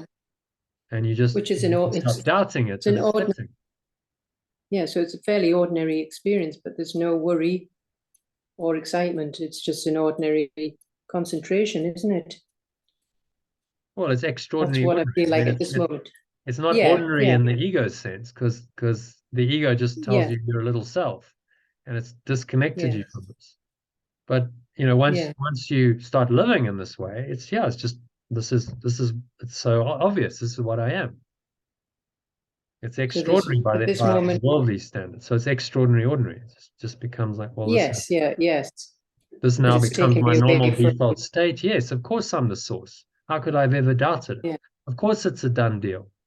Of course awakening is guaranteed. Of course. I mean, how could I have ever forgotten that? We're all now I can apply that knowledge, because it is knowledge, in the moment. If something comes in that seems to deny that, I just go, no, but it's a done deal already. And then the moment I do that, I'm back up in this awareness. claiming it, being aware that it's already there, because I'm in it. And then if I look again at what I'm perceiving, my perception is changed. I must perceive it differently. Right. I can't buy into the story anymore. And that's, that's very simply put what forgiveness is. That's what we're studying to do. You just go, well, it's already a done deal. I'm already there. I feel the peace. I feel the love. And then I look again and I perceive again that whatever the situation is that was challenging, and I have to see it differently.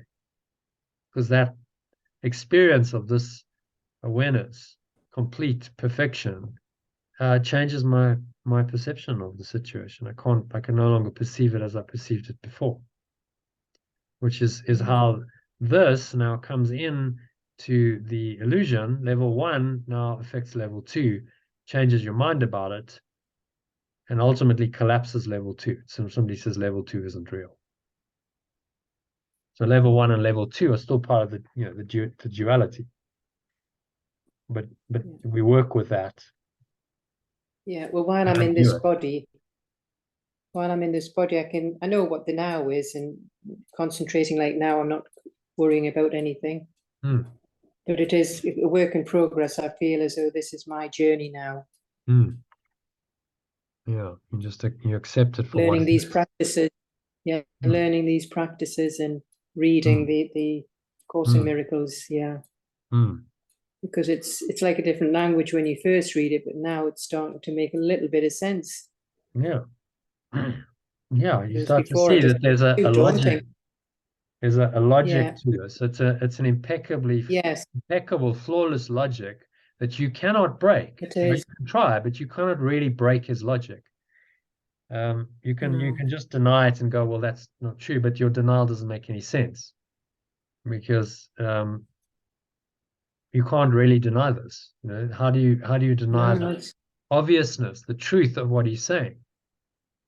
You just can't. Very clever.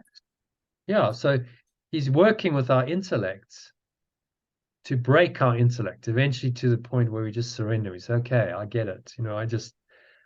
I'm not going to question this anymore. I'm not going to doubt it. I get it. I accept it.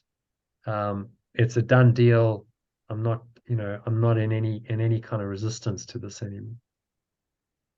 But he's using our intellect to eventually break our intellects. So we just surrender and we say, yes, I accept. And it takes us way beyond intellectual knowledge into the true knowledge, which is the experience, the universal experience of perfect love, God's love. Yeah, it's quite amazing, really. As I say, I've had the book for a while now, and you read it and it looks daunting, but now it's the puzzle's starting to unravel. Yeah, great. Okay, so happy with that one. Let's crack on with number 9. You have tried to banish love, have not succeeded.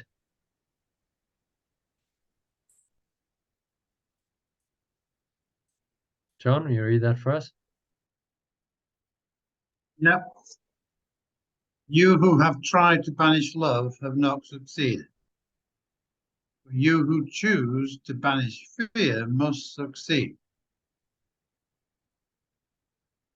The Lord is with you, but you know it not.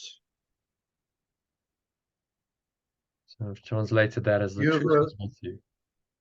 You who have tried to banish love have not succeeded, but you who choose to banish fear must succeed. The truth is with you, but you do not know it.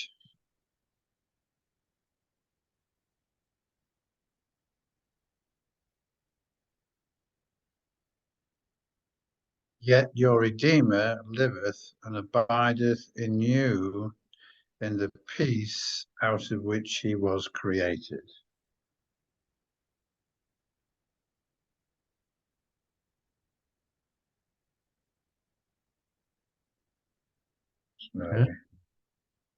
Yet your Awakener is present and lives in you in the peace out of which it was created. Let's make that extended. The peace in which it is extended. So we're trying to make it more present Yeah. than past. And it was created, it is extended. The peace. And this awakener is the Holy Spirit. Lives in you in the peace. It's a remembrance of perfect love. Takes you back to your source.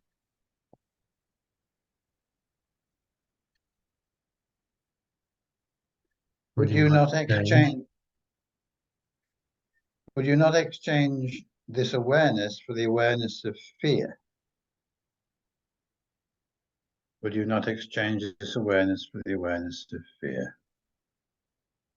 When we exchange this awareness for the awareness of, when we have all, not by hiding. Your voice has gone muffled, John. I don't know what you've done to your. When we have overcome fear, not by hiding it, not by minimizing it, and not by denying its full import in any way, this is what you will really see.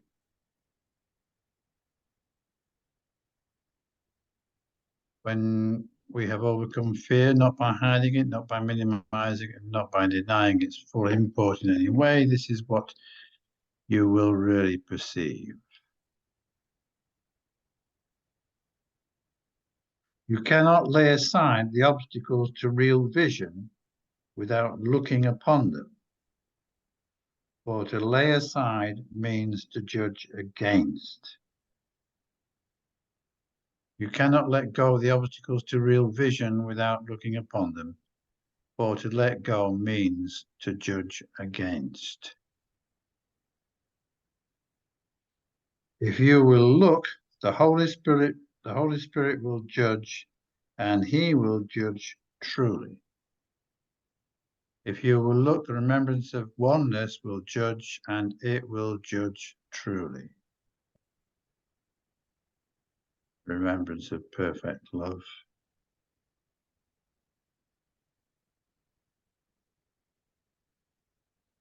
Yet he cannot shine away what you keep hidden, for you have not offered it to him, and he cannot take it from you. Yet it cannot help you let go of what you keep hidden, for you have not brought it to the awareness of oneness, and it cannot take it from you.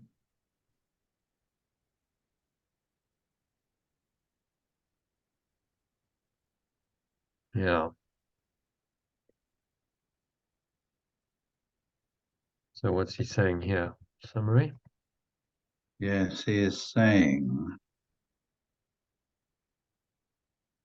that we can overcome our fears by looking at what we believe them to be, giving them up to spirit, and allowing the light, our true awareness, to shine through. Because our true awareness will judge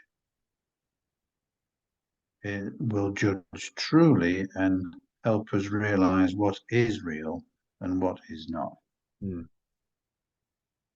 This is the only use of judgment that's correct. So this is judgment in the right-minded sense, as opposed to judgment in the wrong-minded sense, which would condemn whatever it judges and says this is bad or evil, and then project guilt onto it. It's a very different process in the mind, and they both call judgment. You could both call them judgment, but one is coming from the Holy Spirit, which somebody says judge against, say it's not true. That's the judgment against. It's simply not true. It's not real. So it's of no effect. That's the only judgment of the Holy Spirit. The ego judges and it makes it real. It says, no, this is really happening. This is terrible. I'm going to condemn it. I'm going to project my guilt onto it. And so it makes it very real in the judgment. And those are very different forms of judgment, although we use the same word for them. Is it worth making it a capital J? What, it will judge truly? Yeah. No. We don't make verbs capitalized. So, because it's a verb, not a noun. Only the nouns get capitalized.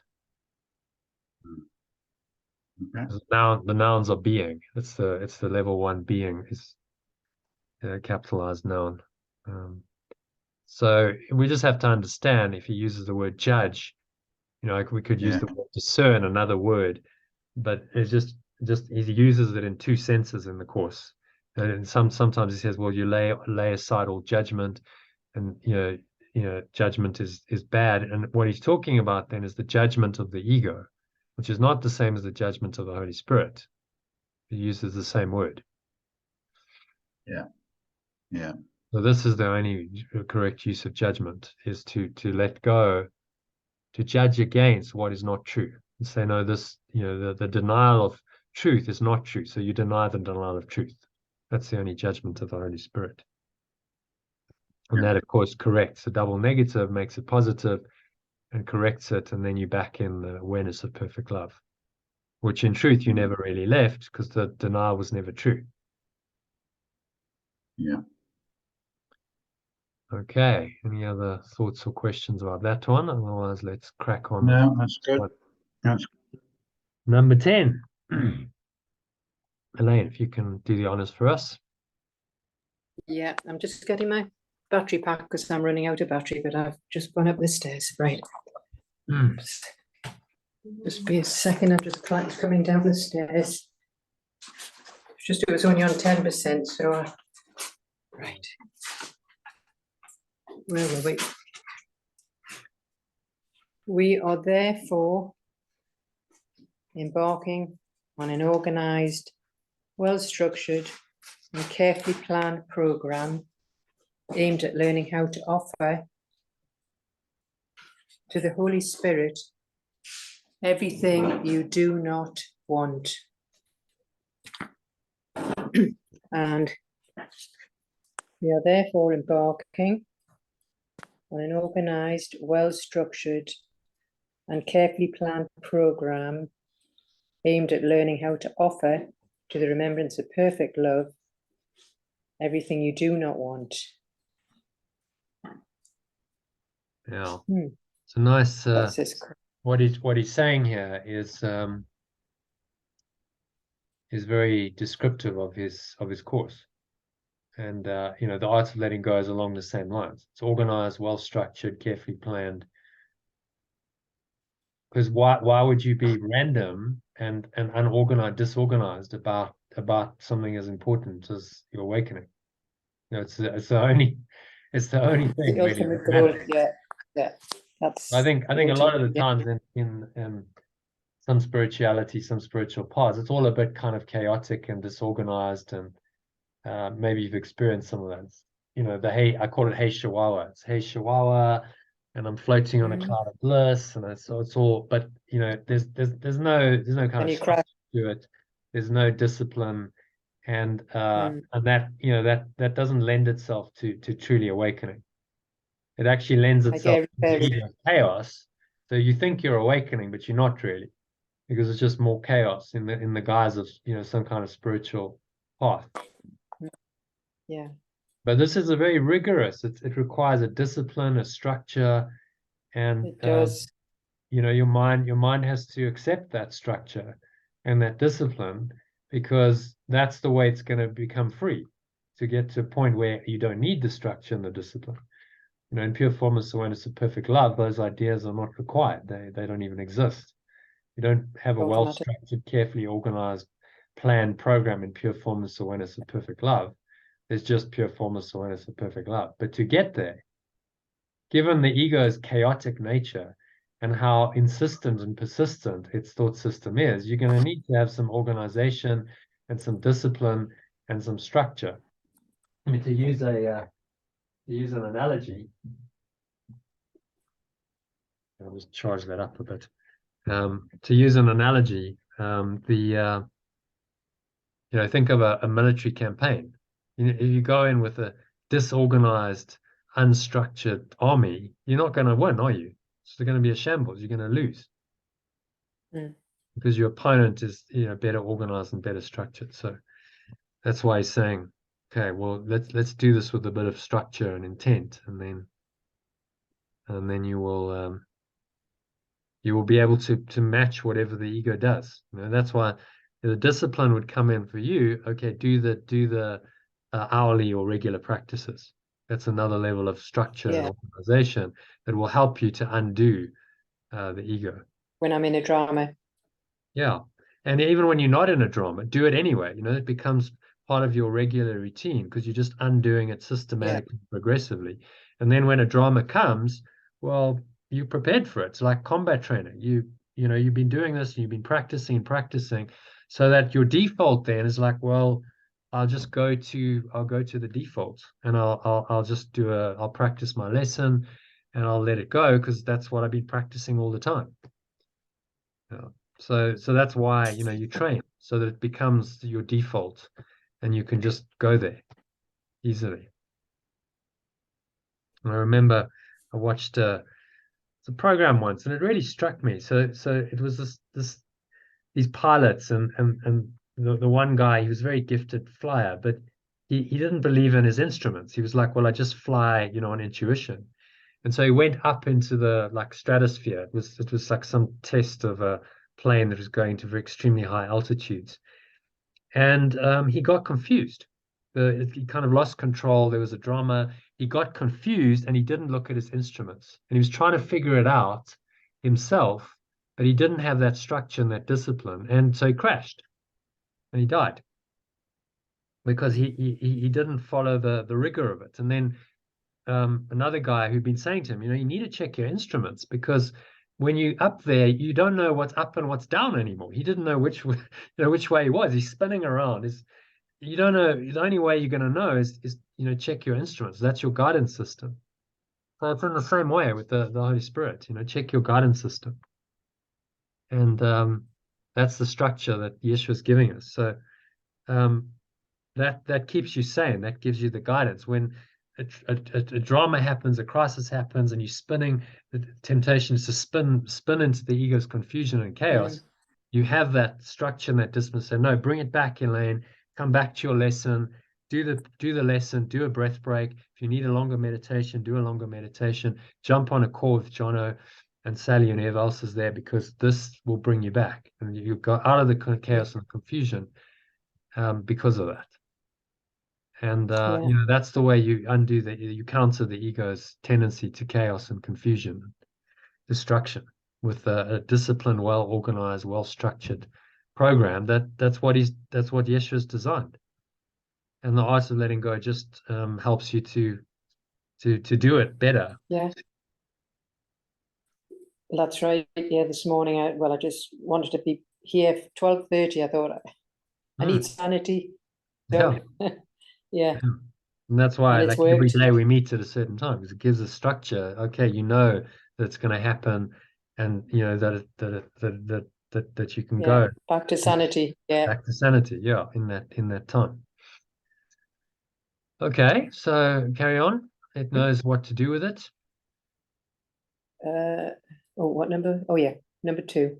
It knows what to do with it. You do not understand how to use what it knows. Whatever is given it that is not of perfect love is gone. Yet you must look at yourself in perfect willingness, for otherwise its knowledge remains useless to you. Surely it will not fail to help you, since help is its only purpose. You do not have greater reason for fearing the world as you perceive it than for looking at the cause of fear and letting it go forever. Okay, so what's he saying here? Summary. Well, it's a very well organized, disciplined structure to get us to find that perfect love that has always been there, and it knows what to do.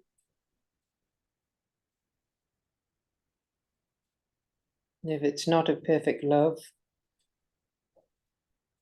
well, you mean if it's perfect love, then the insanity's gone.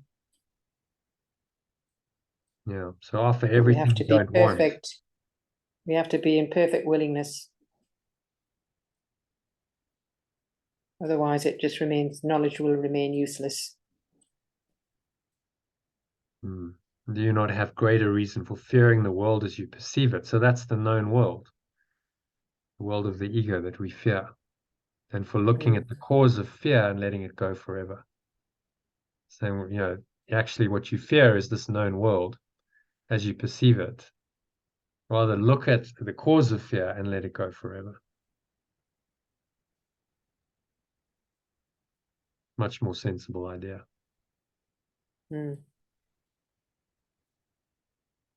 Okay, and what I thought we could do, just to finish this off, is do the personalized executive summary as a little mini meditation, just for 2-3 minutes. Nice way to end it. I'll read that to you. Absorb it. In fact, you read it, Elaine. Read it out loud, and then I'll do it in a meditation. Okay. The key message of this section is that I need to be courageous to show and sustain my willingness to step out of the known world of the ego or belief in separation, which is actually what I fear, into the unknown true reality of perfect love that I have denied, but which awaits only my acceptance in time and has already been accomplished for me in truth. This acceptance will lead me on an easy path back to pure formless awareness, where Yeshua and the remembrance of perfect love as my guide, as my guides. Okay, so shall we meditate on that? Yeah, that's good. Nice way to end. Okay, so just close your eyes, take a nice deep breath in. Breathing in, breathing out. And allow the presence of the Holy Spirit and your true self to come over you as you listen to these words. Really just a summary, the key message of this section. That I need to be courageous. Say after me. I'll do it slowly and just repeat after me in the gaps I leave. I need to be courageous to show and sustain my willingness to step out of the known world of my ego or belief in separation, which is actually what I fear, into the unknown true reality of perfect love that I have denied. Dinner's on the table. But which awaits only my acceptance in time, and has already been accomplished for me in truth.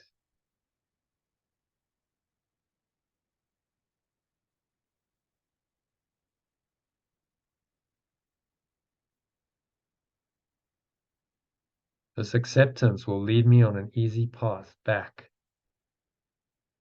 to pure formless awareness.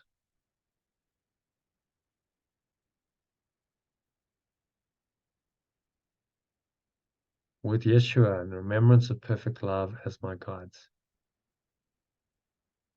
And so it is.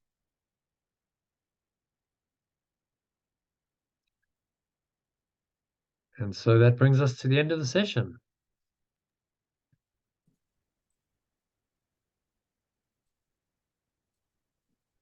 Thank great, you. thank you. That was very helpful.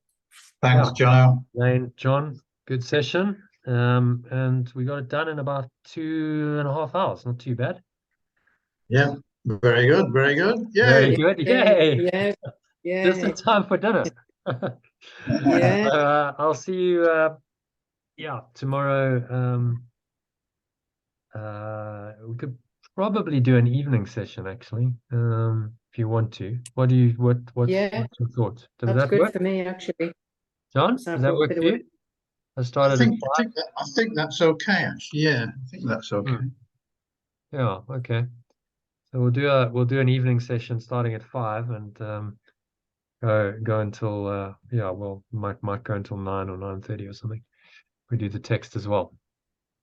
Okay, so see you tomorrow at yeah, 5 o'clock. Actually, maybe 6 and 4, 10. Yeah, so maybe shall we do it at 4 p.m. your time? Is that okay? Yeah, that's 4 o'clock? yeah. Yeah. I'll just prepare my other things. Yeah, Yeah, John, that's we fine. should be done by 6 p.m. if you want to join for the text. Okay. Okay. Yeah. All right. Yep. Okay. Yeah.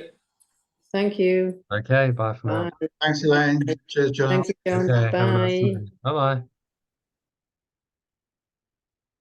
So that's a wrap for today. Thank you everyone who joined, to Sue and John doing the second part of the session, and earlier Sally and Christine joined, and